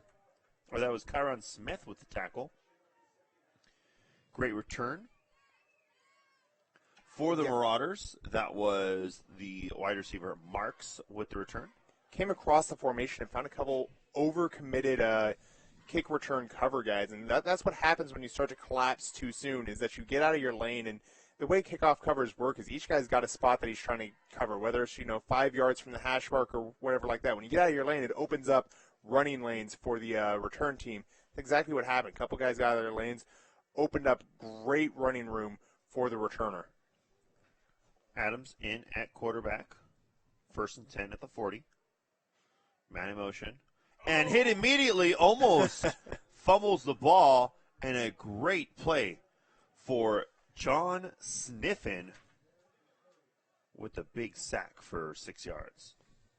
And it's a great sack when Brian Dill, our executive producer, gets excited by that. I can only imagine how excited the defense is right now, having just a complete sack that's indisputable, free off the line, and caught the quarterback looking like a statue in the backfield. 2nd and 16. Adams fakes the handoff, under pressure, throws the ball, complete, brought down at the 37-yard line. Good catch for Jalen Miller, and they got some of those yards back and has a manageable 3rd and 7 here. And Sniffen's got to be getting to the head of the quarterback reel here, because he was screaming down inside the pocket with his hands up. It looked like the quarterback just got it away. Ryan Adams has got to be worried about Sniffen coming off that corner right now. 3rd and 7. Back to pass. Adams looking downfield, throwing downfield. Bulldogs there, and it's almost intercepted. Great play on the ball. Kurt McDonald getting his first action on defense in the game and nearly intercepts that one. And once again, that's caused by the defensive line. I mean, as much as the defensive backs want to take credit for any ball that hits their hand, you got a defensive end coming straight off the side and was sniffing again, just screaming in the face of Adams. And that's a terrifying prospect for a quarterback. He just had to get that out of his hands and do a hope pass to the wide receiver going streaking down the field. So it's going to be fourth down. The Bulldogs had their punt return team out there, so they're going to take a timeout because they weren't ready for that. Well, right now the Marauders are in four-down territory mentality. I mean, they're down by 21 points. They're looking that they got to get something going. Yeah, and we haven't seen them try any field goals yet. They've been near field goal territory, but they haven't trusted a kicker yet to a field goal. Now they're way out of field goal range here. And I don't think they want to bring their punter out because they haven't been winning the field position battle by, their punts. Their punts have ended up bouncing 10, 20, 30 yards. I mean, it's been a bit of a mixed bag. So if you're not going to get a great punt here, why not take the chance and extend the drive? Because if they get this first down, they're going to be near the red zone and really have a chance to score on this possession. And that's going to give them a chance to get back in the game. So it's a, teeter-totter point of what's going to happen going forward. Adams rolling to his right, looking downfield, under pressure, throws it. It's complete, and it's going to be – oh, no, they're saying it's not. Says it hit the ground. I don't think the crowd likes that. I don't even like that. Yeah, I don't like that either. You look, the receiver, Jalen Sargent, just kind of rotated his body under the ball. I thought he had his arm between the ground and the outside surface of that ball. Referee disagreeing. It's going to be a turnover on downs. I think the Marauders have every right to be upset about that call because that looked complete to me. I called it complete. So 1st and 10 Bulldogs able to stop the Marauder offense there on their first drive of the second half. And the Bulldogs give it to the running back. That's Battle to the 40. Battle had some blocks up front, but it was the pursuit by the defense that really shut that down. It's tough to sustain those blocks for very long when you got a defensive end and a linebacker that you're trying to read and keep both out of the play. So there they switch to the linebacker at the same time. Defensive end comes off and gets Battle before he gets too many yards. Luckily for Battle, he's able to pick up a few as he fell down. I want to give credit to Amin Reese, the offensive lineman with the pancake block way downfield. So a nice carry for the Bulldogs here past the 45 down to the 46-yard line near the first down marker. That was Murray Smith. Smith did a great job just getting behind the lineman and finding that little pocket. You talk about pocket a lot when you're passing, but running backs have to work with the pocket too that's moving downfield and kind of collapsing all around them at all times. Great patience by Smith, just keeping pace with the lineman, finding the blocks, and then moving forward when he had the opportunity, not rushing anything. That ends up with a fantastic field position to go for this on third down. 3rd and 1. Handoff going up the middle, has first down yardage down to the 48-yard line. 2-yard pickup, first down. Hancock moving the ball quite well, and it's been the case. I mean, their run game has been fantastic this entire year. I think this should be a first down. What's going on here? There's an equipment malfunction that Brian Dill caught. I did not. I was confused as to why the referees would look to have a council going on. Just two guys got their helmets hooked together. Getting personal. 1st and 10 as soon as the chain gang moves. It's a type of FaceTime that doesn't take a phone, Charles. Handoff goes to Smith. Smith through the middle, still running up the 40, the 30, the 20. And he's going to be inside the 10-yard line. Great rush for Maurice Smith, getting all the way down to the 8-yard line. 1st and goal, Bulldogs. We mentioned at the start of the broadcast that the Bulldogs were going to look for a place that they could just keep driving the ball and exhaust some players. That's happening now. The middle linebackers are tired of being run at for Antelope Valley.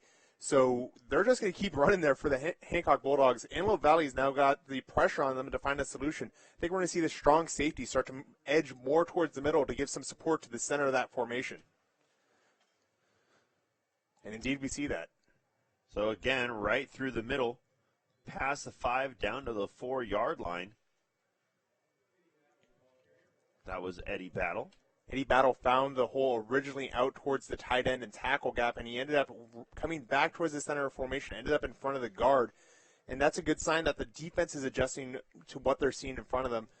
The question is it going to be enough? Because right now, Hancock's down near the 4-yard line and knocking on the goal line. Smith in at running back. Second and goal from the 4. This time it goes to Smith. Bounces off of a would-be tackler into the pile. He'll get a yard on the play. And this is where Hancock likes to give the ball to a running back, tell all the O-linemen to just block inside and push forward and let the running back figure out what to do with it. Some guys go around the pile. Some guys jump over the pile. It's always a exciting prospect for the running back to get that because it's really a test of the running back's creativity more than just trying to find a hole that's pre-designated for them. Eddie Battle. Through the line, dives forward, gets near the goal line, but is going to be stopped short by 1 yard. And this is going to be a question for the offense right now. Do we want to kick it, or do we want to get, what should be a pretty clear touchdown? I mean, you've been moving the ball well enough that 1 yard shouldn't be a huge challenge, but it's 4th down, so this is a 6-point gamble for the Bulldogs.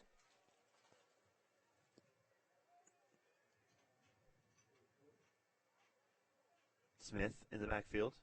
This time it's handed off right into the end zone. Touchdown Bulldogs. And we talked about the gamble, and that was a safe gamble. Money in the bank for the Bulldogs right there as they just bet on their run game, go straight up the middle, and get the touchdown. When you're moving the ball as well through the middle as they are tonight, it's a great sign that you can make it on 4th and 1. You can make it just about any down because you're just going to take the easy yards. Not to say that lines, yards down by the goal line are easy, but that's about as easy as it gets. So it's going to be 33-6 right now, pending the point after touchdown by Edgar Zacharias.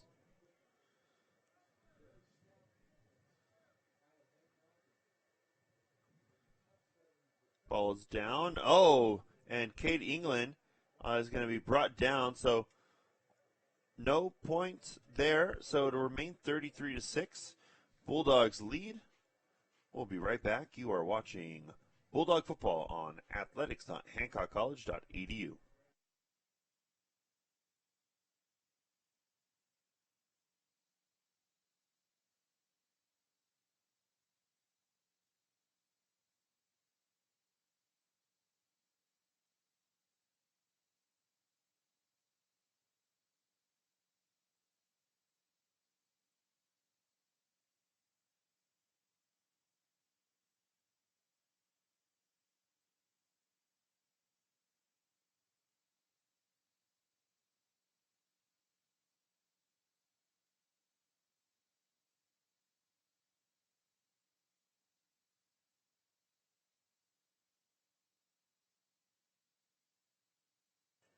Welcome back to Bulldog football right here on athletics.hancockcollege.edu. I'm Charles Summer. With me is Stephen Hodges.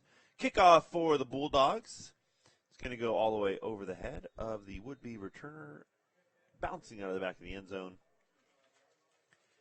And the Bulldogs lead 33-6. And outside the initial drive of the game, the Marauders have not been able to really get any close to the end zone. Yeah, and right now, even though the time's running out, the refrain for the Marauders right now has to be patience. Because if you start panicking, start gripping those laces a little bit tighter, you're going to start having issues actually getting it downfield. You got to relax and trust in your game plan a little bit here. If you don't, it could be quicksand. This game could even get more out of hand than it is right now. Well, right now, Austin Brew, the quarterback, and sniffing with the pass break up there. Sniffin's been having a great game tonight, getting hands-on balls, getting sacks. I mean, he's been a terror for the quarterback. But that's a great example of patience. If he had waited for Sniffin to go past him and made the play after that, sure, your timing's off a little bit, but you're giving your chance a chance for success. Giving yourself a chance for success, rather. Brew in pistol. This is the third quarterback this game for the Marauders. Similar to my situation last night. Passes to the near side and out of bounds. Complete to Arius Collins. I'm not sure if it's Brew or Bro, but I tell you something that's got to be called from the sidelines right now, which is, come on, bro. It's 3rd and 4. We got to get a first down here. This is where you got to rely on your quarterback to make a throw, and he's really been at the bottom of the depth chart as far as these quarterbacks go, and we'll see if that's for a reason or not here. I need to work on my French on Duolingo. Brew, back to pass, throws, overthrows his receiver of Sargent, and falls incomplete, brings up 4th down. The zone defense of the Bulldogs there made it a very tight window to throw that ball. I'm not sure is the best option there. In fact, I probably would have advised Bro or Brew, whichever it is, to just trust his legs and make that happen. I mean, it is a tight window, and you're risking an interception down by your own goal line. Luckily, that didn't happen, but there's a high possibility on that inside slant route for it to get picked off. Kind of like call him Brooks. Brooks, there we go. Well, I mean, it's Breaux, and, it, I guess, depends what kind of French you speak, huh? Canadian? I speak poor French. Oh. Je ne parle pas français. And that'll be downed by the Marauders at the 33-yard line. If you don't know what I just said in French is, do you know what I said? You said no. I said I do not speak French. There we go. I was like, I know it's not. Do you speak French? It's something about speaking French. The only French I've really picked up is from watching hockey games, and that's Québécois. So that's a little bit dirty French if you speak to my Parisian cousins, who I should have actually learned French from. 1st and 10 for the Bulldogs at the 33-yard line. Garcia back to pass, throwing to the near side to Young. Young with the reception and is brought down at the 39-yard line. 6-yard pickup. Those contested receptions are really tough plays for both the defensive back and the wide receiver. For the wide receiver, you're risking turning the ball over. For the defensive back, you really just got to get the ball out of his hands and hope for a fumble or a incomplete pass call. I think the defensive back did too much trying to get possession of it out of the wide receiver's hands. 2nd and 4. And it's Whitmill all the way to the 49-yard line for a Bulldog first down. Whitmill's been doing a great job running the ball, and it's really heartbreaking when you look at his stat line because he has not gotten the points to back up the amount of yards that he's had. And a lot of times you look at that and you say, what's going wrong? And the answer has been really nothing. He just hasn't had the positioning to finish those plays. So I'm hoping to see him get into the end zone before the end of this game because he's been doing fantastic work for the Bulldogs. He just deserves more touchdowns. Garcia handing the ball off, this time around the left side. Being stood up, but the pile still moving forward. Did the helmet come off? Oh, no, it did not. Okay. Down to the 43-yard line of the Marauders. So great 8-yard pickup there. And it looked like he was picked up and carried for about 4 of it. And those plays, even though they're not the types of plays that move the chains, I mean, especially on first down, those give a gust of wind into your offense. You know that if you can get the running back a clear lane, he's going to do something with it, even if there's guys beyond that clear lane.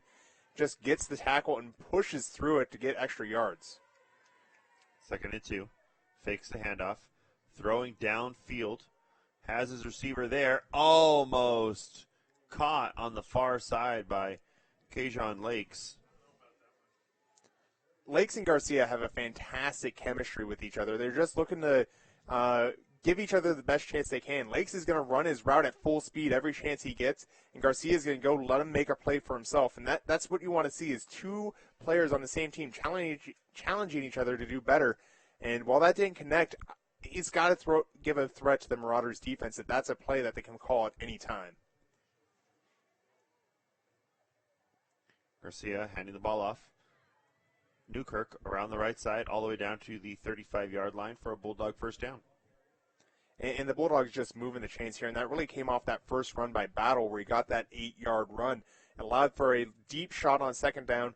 And then on third down, they could just call a simple run play and move the chains. This is a perfectly orchestrated play and great execution by the Bulldog offense. This is what you want to see, just hard-nosed football, keeping possession, and not making any risky plays. Whitmill in, 1st and 10. Handoff going to Whitmill right up the middle, all the way down to the 31-yard line.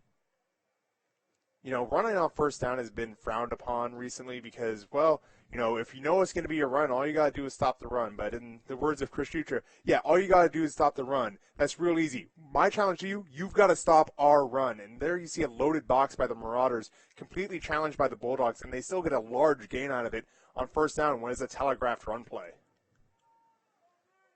Here's 2nd and 6 rather. Carry for Newkirk, and Newkirk tripped up and gets just inside the 30-yard line. So 3rd and about 5. They're the defensive line doing a great job by the Marauders because if you win the battle for a defensive lineman, that doesn't mean you're necessarily beating the offensive lineman. Sometimes it means you're getting 1 yard into the backfield or maybe 0 yards while still staying on the block. There's nowhere to go because the offensive lineman didn't get the push up front. It's going to bring up a 3rd and medium. One receiver split out far to the far side. Whitmill getting the carry, getting past the 25 down to the 23-yard line. Bulldog first down. And there, you know, the Bulldogs recognized that the left side of the line was going low, so instead they just pivot around it, wash away the linebackers to that left side, go by those linemen that decide to plant themselves in the ground, and get the soft yards to the right side, and open up another set of downs for the Bulldogs. Like I said, this is just an executed drive that this is, you know, how you play it. They're just going off a script. 1st and 10 for the Bulldogs. Pitch for the Bulldogs. Past the 20, down to the 17-yard line for Newkirk. You know, these defensive players are just so used to playing these spread offenses. They do a great job flowing to the ball, getting to the outside, and tackling the guys once they get to the outside. I don't think they were as prepared as they could have been for, you know, someone coming straight at them, and that's what the Bulldogs have really exploited. Here we see a good example. They flow to the play outside, make the play outside. It's when it's coming right at them that the Marauders have to be able to put their heels in the ground and make the play. 2nd and short. And to Whitmill. Whitmill bouncing around there at the 5, in the end zone, touchdown, Bulldogs. Straightforward play, just a couple cuts for Whitmill, and he's into the end zone. And Whitmill's a guy that's been kind of touchdown starved. We talked about at the start of the drive that he's been doing everything right for the Bulldogs, getting big gains, finding holes that weren't there, creating plays on his own, and following the blocks of his linemen. Here he just follows the blocks of the lineman, makes a couple cuts, takes care of the free safety on his own with a good juke move, and finds the end zone. Perfectly executed drive by the Bulldogs. Took a lot of time off the clock and capped off by DJ Whitmill, who, as we said, has earned it every way you can say it. That's the first touchdown of the season? Possibly. I don't think I've seen him score yet. Zacharias. Kick is up. Kick is good. Bulldogs lead 40-6. We'll be right back. You are watching Bulldog football on athletics.hancockcollege.edu.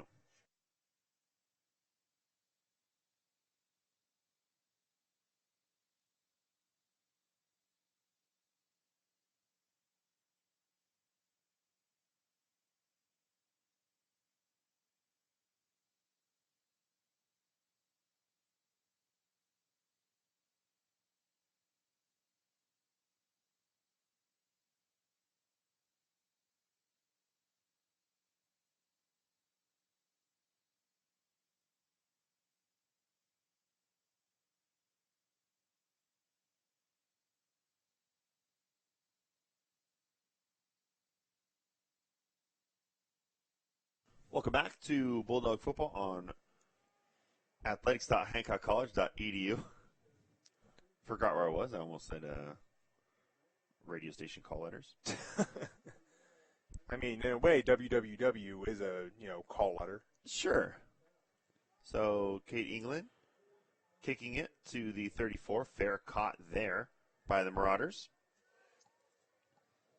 I'm a little perplexed by that one because Kate England kicked it out of the end zone the last time he kicked it. I get that it's been a little bit of consistency issue and that they're looking to avoid a costly return. But I would just tell him to keep kicking it out of the back of the end zone. Use this at least for a little bit of practice to just, keep booting it. I mean, the wind isn't active enough to move the flag right now. Should be a pretty consistent field to kick off of. 1st and 10 at the 35-yard line.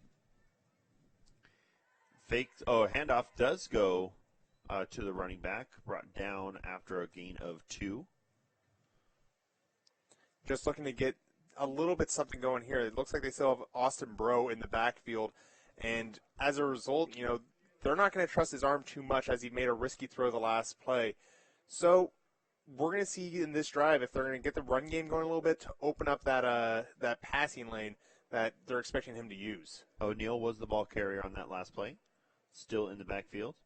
This time, Breaux throwing it downfield and nearly intercepted by the Bulldogs. It was Kurt McDonald there, again breaking up another pass for Hancock. And that one looked like it was Devon Jones out for the reception. I think he kind of jogged the route a little bit. Breaux had a chance to hit him on that little slant route, but Breaux didn't quite expect Devon Jones to be as far back as he was. The chance was there for a good completion, but a little bit of chemistry mismatch for the Marauders. It's quite the accusation. 3rd and 8. Breaux in shotgun. Breaux back to pass. Under pressure. Rolling to his right. Throwing to his right. And it's caught, but they're going to say he was out of bounds. And that was Jacob Freeman, the intended receiver. So it's going to bring up 4th down for the Marauders. During my time at Fresno State, I got to meet a lot of fascinating people, one of which was Devontae Adams, who's now a wide receiver at the Green Bay Packers. And he told his story about jogging through routes while he was still in training camp during his initial time with the Packers when he was vulnerable to be cut. Of course, now he's a wide receiver 1. And he said, it'd been a long day. We'd done a lot of conditioning, and I had a clear-out route where I was not expected to catch the ball. He's running a vertical route for the Packers, and he ended up just jogging it. As a result, Aaron Rodgers threw the ball and missed it. This is going to be a poor snap. And he kicks it forward. That's not legal. That is. That's kicking a fumble forward. So. Anyway, he jogs the route. I'll finish this story as we get the penalty call in. And Aaron Rodgers shouts to get him out of there on a clear-out route where he's not expecting the ball. Aaron Rodgers completely sailed it over. That's Devontae Adams' way of saying no matter how tired you are, you got to run your routes at full speed every day, even if it's a clear out.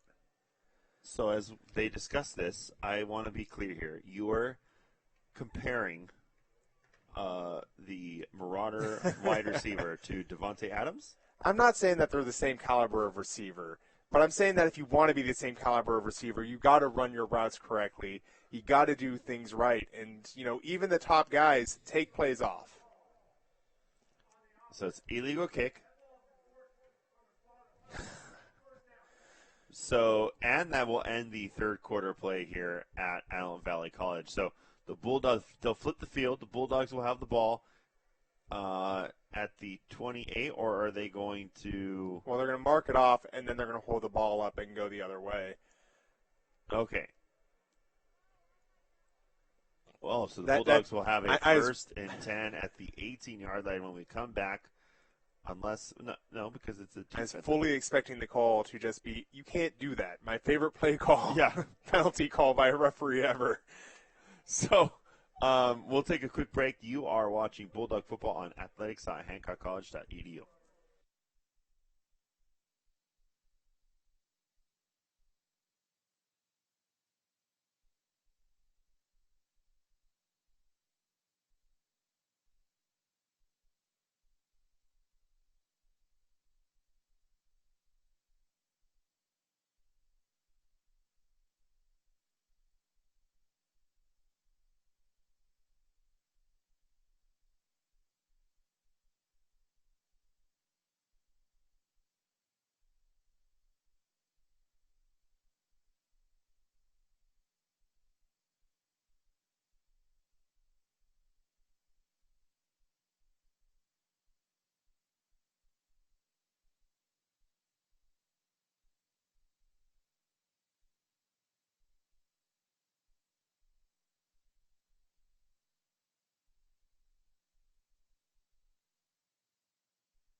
Welcome back to Bulldog Football right here on athletics.hancockcollege.edu. Thank you for tuning in. I'm Charles Summer. With me is Stephen Hodges, CJ Silas, doing her part for her cancer. And a handoff going up the middle and being brought down is Eddie Battle inside the 15-yard line. Yeah, to be clear, CJ Salas, I think she skated a marathon is officially what she did down Venice Beach. And, took stops along the way, didn't skate the whole way, but took stops to fundraise for breast cancer and breast cancer awareness. I'm not exactly sure which charity, but, she was with her roller derby friends out in L.A. We're a little bit inland from that. So pitch going to Smith. Smith bouncing inside to the 10, down to the 6, and it's going to be a first down for the Bulldogs. At least I think it was Smith. They're just running this clock. And they should. I mean, we've seen Hancock games that have gotten out of control at the end where Hancock would be up big and then just, the other team would come storming back. Just because you're down in a game doesn't mean you should quit. So Hancock right now doing their best to actually close this out with style and make sure that they control it all the way to the clock reads 0. So run up the middle for the Bulldogs on first and goal, getting inside the 5 down to the 3-yard line. And we're going to see that internal run all night. It's been working all night for the Bulldogs just because they've been able to find the creases. I think the guard and center play has been phenomenal tonight alongside the running backs. I mean, the runs, when you change out running backs as much as the Bulldogs do and still find success, it means that the O-line's doing the work. So Garcia's just going to stand there and watch the play clock go all the way down to about 5 before he snaps the ball, or to the 15, and gets inside, and it's going to be touchdown Bulldogs. Little pause as he goes down between the guard and tackle and just gets into the end zone. And, he saw a 5 as a 15, but they milk enough clock off there to feel good about it. This is going to put the Bulldogs up even bigger, currently 40-point lead pending the PAT. Right now the PAT going to look to execute a little bit better as we had a poor snap that led to a failed run attempt by Kate England off the, PAT attempt. That was 2 touchdowns ago. It was. So we'll try and see if they can get back together again. This one for Edgar Zacharias. Ball is down. Kick is up. Kick looks good. It is good. So the Bulldogs now lead 47-6 over the Marauders. And that is 47 unanswered points. Because the Marauders scored first. They scored first. And ever since that opening drive, the Marauders have had issues getting back together on offense. I feel like part of that's due to the fact that the quarterbacks have been worried about the pocket collapsing around them with good reason. The defensive ends for Hancock have been playing downhill, getting off their blocks, getting into the eyes of the quarterback. You always hear about that blindside hit being the dangerous one for the quarterback. Well, the one that generates the most fear is the one you can see, the one that's going to be in your face, knocking the ball down. And that's where they've been generating the pressure, has been from the quarterback's right side. And as a result, Antelope Valley has been rightly conservative with the ball and really trying to get the ball out much faster than typically would need to. So timing's off. Wide receivers unable to really keep their hands on it, and as a result, the Marauders find themselves trailing fairly large in this game. So kickoff coming for the Bulldogs. Kate England has had a touchback in this direction every single time. This one's going to be fielded at the goal line. Going to bring it out to the 10, to the 15. Nice stiff arm to the 20. And hit at the 25 down to about the 27-yard line.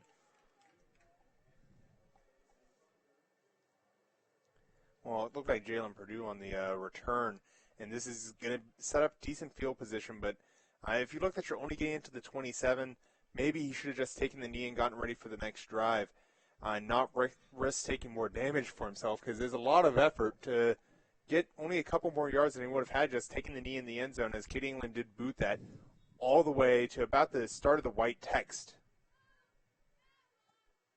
First and 10 for the Marauders. Bro handing the ball off. and it goes to the 39-yard line. Bro made it seem like he stole the ball from him, but it turns into a first down. This is Moore's Moore. Coming into this game, he'd only rushed it 5 times. That might be one of his biggest runs so far. Is it coming into the game? Actually, it is, because his longest run coming into the game was an 8-yard run. So Bro passing it out to the right side, getting about 6 yards on the play before being bounced out of bounds. That was Devon Jones on the reception. And Devon Jones, really a speedy threat on the corner. I'd expect to see him get the ball in his hands on that sort of screenplay more often. Right now, the Marauders are going through their normal down plays, dive through the center, quick screen pass. These are the types of plays you want to see click so you can get those big home run plays later in a drive. 2nd and 4. Fakes the handoff. Bro, keeping himself, gets past the line of scrimmage. They're going to call him down as the ball came out after he hit the ground at the 46-yard line. Yeah, dove forward for an extra yard, and the ground caused the fumble. By definition, the ground can't cause a fumble because if your elbow or the ball hits the ground, you are down by contact. So, you see a guy go down like that, it's automatically down by contact. 3rd and 2, and a penalty coming in. Is it going to be too many men on the field for the Bulldogs? I think they're going to whistle this down before the play again. And this is the same referee that blew the whistle on the offsides earlier. Again, in the college rule book, in the college rule book, you're allowed to retreat back as long as you don't make contact. Granted, is the nose tackle jumping, which frustrates the defensive coordinator regardless because you were sitting right over the ball. But I mean, that shouldn't have been called. They should have been held responsible to get the snap off while the defenseman was in the neutral zone. 1st and 10, handoff, going to the left side and being tripped up and falling down about the 46-yard line. There'll be a 3-yard pickup, 2nd and 7 coming up. And once again, that looked like Morris Moore with the run. He's frustrated because he actually had some open space. There hasn't been a lot of that for the Marauders so far this game. And he just stumbled a little bit. I think he got a little over-anxious when he had the chance to really make something big happen. Still a good gain for the Marauders, but he could have had a lot more. 2nd and 6 coming up for the Bulldogs. Pistol formation. Handoff going to the left side, being brought down at the 40-yard line near the first down marker. It looks like they're going to give him the first down. Right now for the Bulldogs, we're seeing cover 4 by the defensive backs, which means that both of your safeties are bailing backwards as well as both the corners. They're trying to cover deep, and then on the rush, they're only bringing a handful of guys down, and then the linebackers are squaring up with the running back and quarterback, and that's kind of what you're seeing. You're not seeing any creative blitzings like we saw earlier in the game. They're just trying to run the clock down. So handoff going to the right side. And it's going to get to the 35-yard line, just inside the 35. Like I said, all of the defensive backs shrink back, and then they saw the handoff come screaming downfield, trying to limit the yards forward. Here it's going to be about a 2nd and 5, so they didn't do enough to stop that play before it gained too many yards.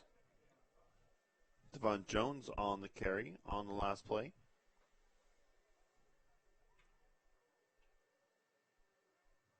Pistol formation for Bro. Bro hands the ball off up the middle. 2-yard pickup on the player, bring up 3rd and 3. We talked a little bit about the 3rd down woes coming into this game for the Marauders. They're hovering, somewhere around 37% coming in. So they haven't done a great job in this game either. I can only see that number going down, and they got to execute here as it's 3rd and short. 3 receivers on the near side, 1 on the far side for Bro. Moore in the backfield. Moore getting the carry, getting to the right, getting to the 20, where he's brought down by the Bulldogs, but not before he gets a lot of yardage and a first down. And this is probably their second best drive of the game outside their first drive that only took 2 plays. Well, it's coming off of simple coverage for the Bulldogs. You're seeing cover 4, cover 3. We might see a little bit of cover 2 here, but basically they're switching up how many people they want to put on the box, and then deciding their safety coverage as a result. Here we're going to see cover 3 with man underneath. 3 receivers to the near side. Bro fakes the handoff under pressure and is brought down for a big loss. And the Bulldog defense coming up big on that play. And that was Castion Ioane with the stop. And that's emblematic of what the Bulldogs have been doing all night long. I mean, they've had a lot of creative blitzing schemes, blitzing corners, defensive backs, linebackers up the middle. Here, it's only a 4-man rush. They're not bringing too many people down on the line. They just beat the lineman and had 3 different people make contact on the quarterback before he's ultimately taken down. 3rd and really long for the Marauders. Rolling to his left, throwing to his left into the end zone. And is it caught? It's caught for a touchdown. So touchdown for Bro, finds his receiver, Jalen Miller, in the end zone. Touchdown for Antelope Valley. Great catch by Jalen Miller. I tell you what, this guy has not had that many catches coming into the game. 4 receptions for 4 yards coming in. And so, 4 targets for 96 yards. So he can make some creative catches. Hadn't scored yet coming into this game. Fantastic job by Jalen Miller. Not just finding himself tight coverage and getting the ball anyway, but doing it while he's falling backwards. That's going to be one he remembers for a long time. And there's a lot of laundry coming in on this PAT.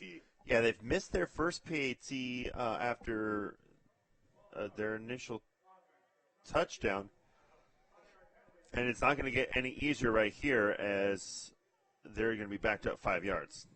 Yeah, it's turning it from a 20-yard attempt to a 25-yard attempt.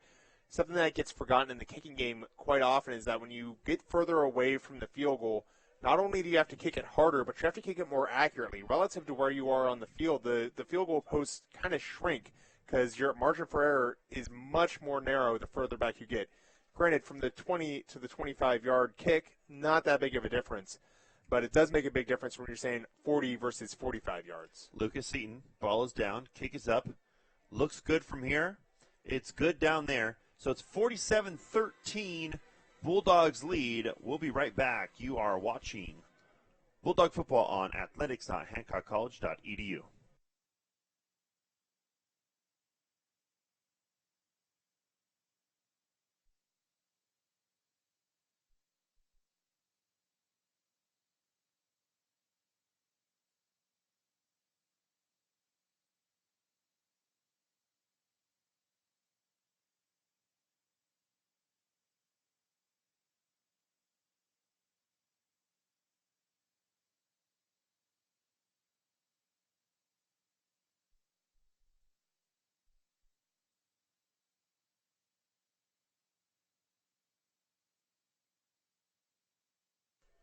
Welcome back to Bulldog football right here on athletics.hancockcollege.edu. I am Charles Summer. With me is Stephen Hodges. And somebody had to leave the field? Not sure what's going on there. Whitecap told Ted, hey, get out. Did we lose a helmet on the last play? I didn't see a helmet lost on the last play. He's not being looked at by the trainers for blood, so I'm not sure what brought him off the field. But it'll be a up-back change, and ooh. Seaton kick bounced at the 10, and going back to get it is Kajon Lakes. Not sure if he thought there was someone behind him. I sure hope he did, because the only other option is that he misjudged the tumbling kick coming end over end.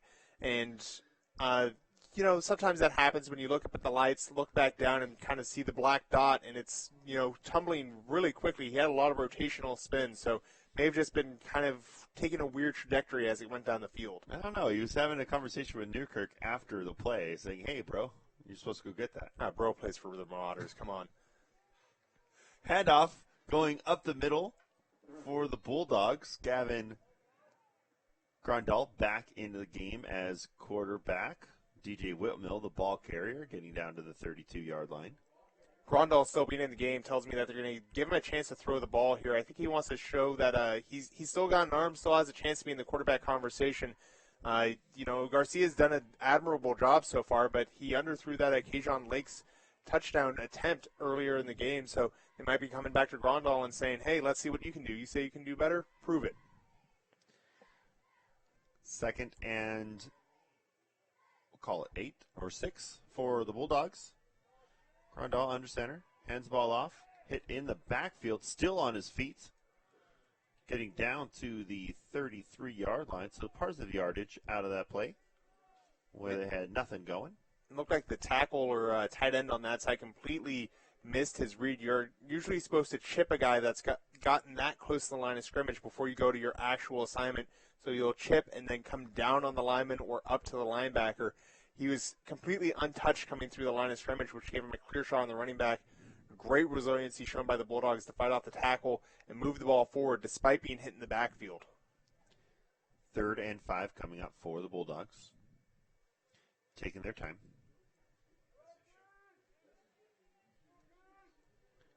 Grandal. Young on the near side. Handoff going to Whitmill up the middle. Getting past the 35. Down to about the 37-yard line near the first down marker, and they're going to have a 4th and 1. And they're going to punt the ball. I don't know what prompted the hug in the backfield after the play. Looked like one of the Marauders was going to square up Grandal and then just gave him a hug, looked at the referee and said, that was a hug, don't throw the flag, and then walked off the field. That was one of the weirder engagements I've seen in this game, and there's been a handful. I did not see him go down on a knee. You know, that's, yeah. It's a little early. They've only known each other for a few hours, Charles. Hey, love at first sight. I'm not going to judge who they are. I hope they have a 4th happy and 1. life together. Punt is nice, high punt, going to be fielded about the 23-yard line, and out of bounds goes the return man. That was Eric Gaona getting back to the 31-yard line, or the 30-yard line, and the Marauders will have 1st and 10 from there. Well, this has been a little bit of a one-sided game. You can tell quite by the scoreboard. So right now what the Marauders are trying to do is work on their game planning going into the next week. So expect them to go to kind of normal plays and just establish a flow. Try and give yourself a little bit of momentum because this game might be out of hand, but you got to get some confidence in your players for next week. Get some things to click despite a defense playing across from you that's been very aggressive. So handoff going to the left side all the way down to the 43-yard line. So a big pickup on 1st down. Morris Moore has been very effective for the Marauders here late. He's going to end up being hobbled coming off the field. Looks like maybe a knee or ankle, possibly even some soft tissue injury there. So hopefully he's all right because he's been very good in the second half running against, granted, softer coverage, but he's been finding the easy running lanes and using them to high efficacy. Effectiveness? Efficacy? We'll get there. This is a college broadcast after all. We're supposed to be using big words. Bro. Back to pass. Throws downfield. Double coverage. Incomplete pass. Can bring up 2nd and 10. And as we look forward, San Bernardino is the next opponent for the Marauders at home right here, while the Bulldogs will take on Pasadena City. Pasadena City will be a home engagement for the Bulldogs, so if you're listening to this and are in the Central Coast area, come out and see us. Pistol formation, handoff going up the middle, near midfield. It'll be up 2nd and 3, or 3rd and 3 rather. No, I will say Pasadena City College, it's been said by many people that the Bulldogs seem to be cursed against Pasadena City College, as none of their games seem to go as planned. They're always tight engagements that have weird situations come up. It's one that you got to see in person because there's always bizarre things, turnovers in the red zone by both sides, and it always ends up being an exciting one. So I do mean it when I say it should be a good one. Man in motion. Pro fakes the handoff. Tries to carry it himself. Reaches forward to the Bulldog 49-yard line, trying to get some extra yardage out of it, and that's going to bring up 4th down, and they're going to keep their offense out there. And Bro had the risky play. He's pushing it towards the defense while he's still in the middle of the formation. There's no one around him, but you can't always see everyone that's playing defense out there. So risky move by Bro, reaching out for the chains. 4th and 2. Pistol formation. Fakes the handoff. Throws the ball. Completes. Gets a screen from the ref. And he's still on his feet inside the 15 to the 10. Down to the 6-yard line. So great run for Devon Jones after the initial reception. And Devon Jones just does a great job getting to where the ball is going to be. I mean, he runs that quick slant. Bro looks the coverage off, then immediately hits his target, and Jones takes care of the rest. And so that's going to move the chains. And, those quick slants are exactly what you want on 4th and short, as they're going to be in 4th and goal territory here. So Bro, under pressure, is going to be brought down at the 16-yard line. There's going to be a penalty marker that comes in. It might be a horse collar. Yeah, it's going to be a horse collar because he grabbed the collar of the jersey to bring him down. And you can grab the fabric. You just can't reach inside the jersey or the pads to tackle the runner. In this case, it's a quarterback for a sack. So this sack will not count, as the horse collar is a vicious way to be tackled. And legal as a result.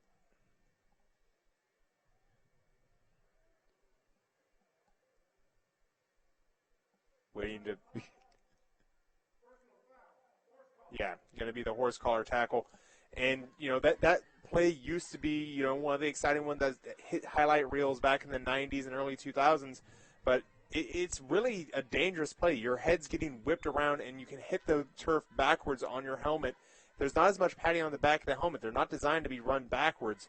So, rightly, that flag came about. Handoff goes to O'Neal. O'Neal hit immediately for a loss of 2 on the play, so it'll be a 2nd and goal from the 6.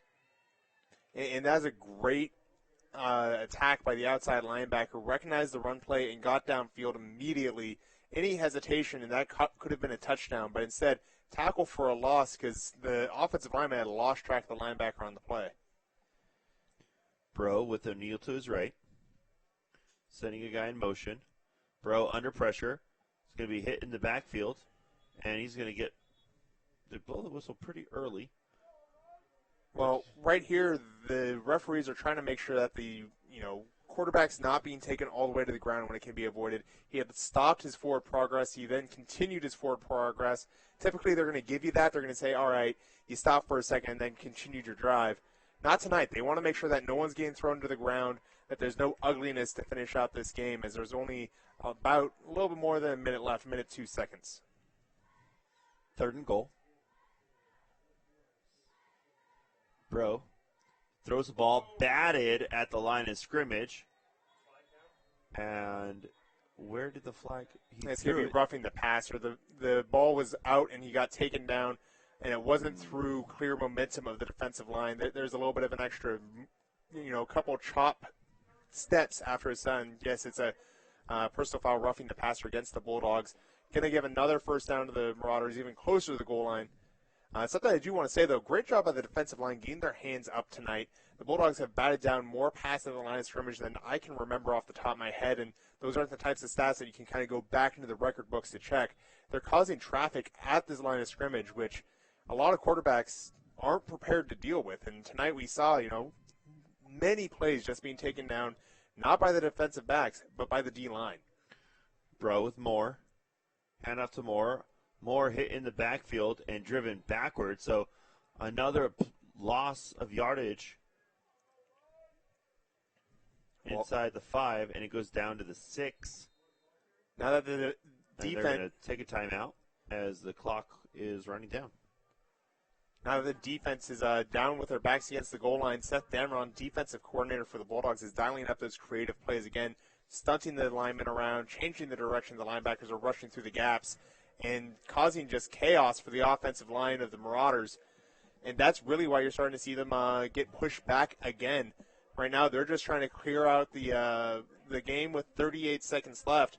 They just want to run the clock down without letting the score get any higher, because 13 points is a pretty great score to end on. for the Bulldogs. That's much below the national average, and will certainly help their scoring average against going forward. So, looking towards next week, conference starts, and San Bernardino Valley going into this week 4-1, while Pasadena City going in at 2-3. The Bulldogs actually at the top of the standings. Now, no one started conference play, but the Bulldogs at 2-2 have the best record in the American Pacific. Bro, back to pass, looking left, looking right, under pressure, brought down, big sack for Barrera, and I think with that we can easily say he's probably the player of the game. And if you want to look at defense, really won this game today, and he's done an incredible job. Well, I'd either go with him or John Sniffen, who also had some fantastic plays during the middle periods of this game. Sniffen, I mean, he was blocking passes at the line of scrimmage, taking down the quarterback, anything you could ask a defensive lineman to do. Either way, you look at that defensive unit along the line of scrimmage, those D linemen, they're the players of the game to be certain. They were chaos incarnate in this game.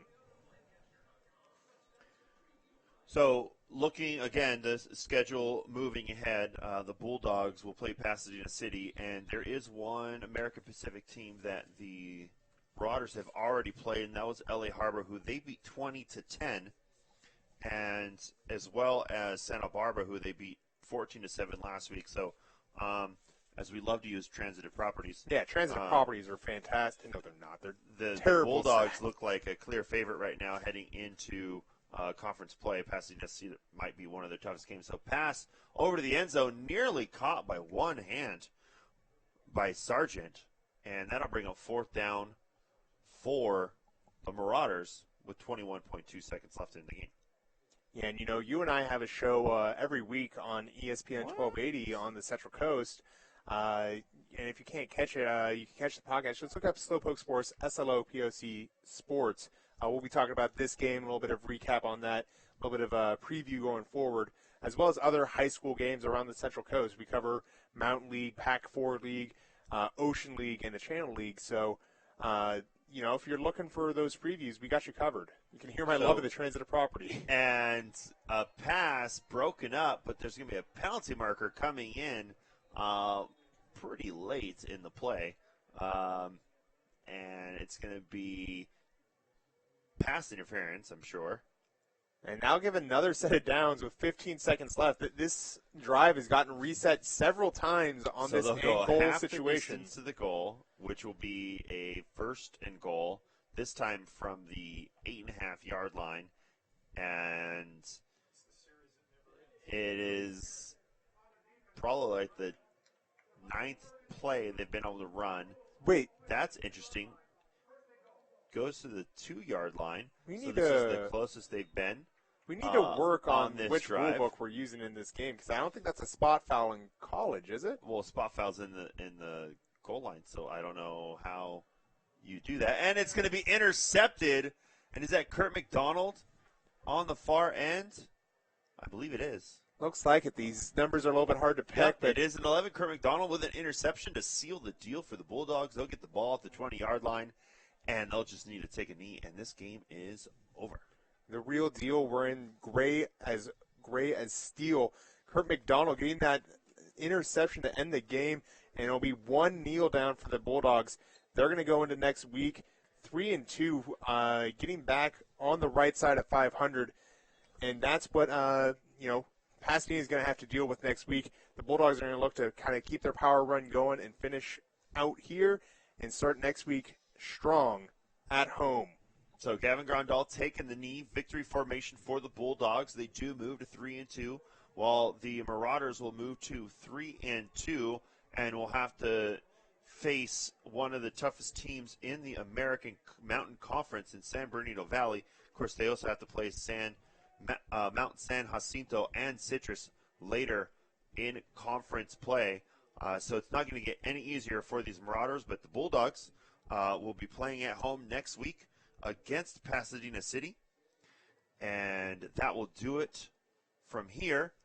And since we have no printer, we'll go over any stats.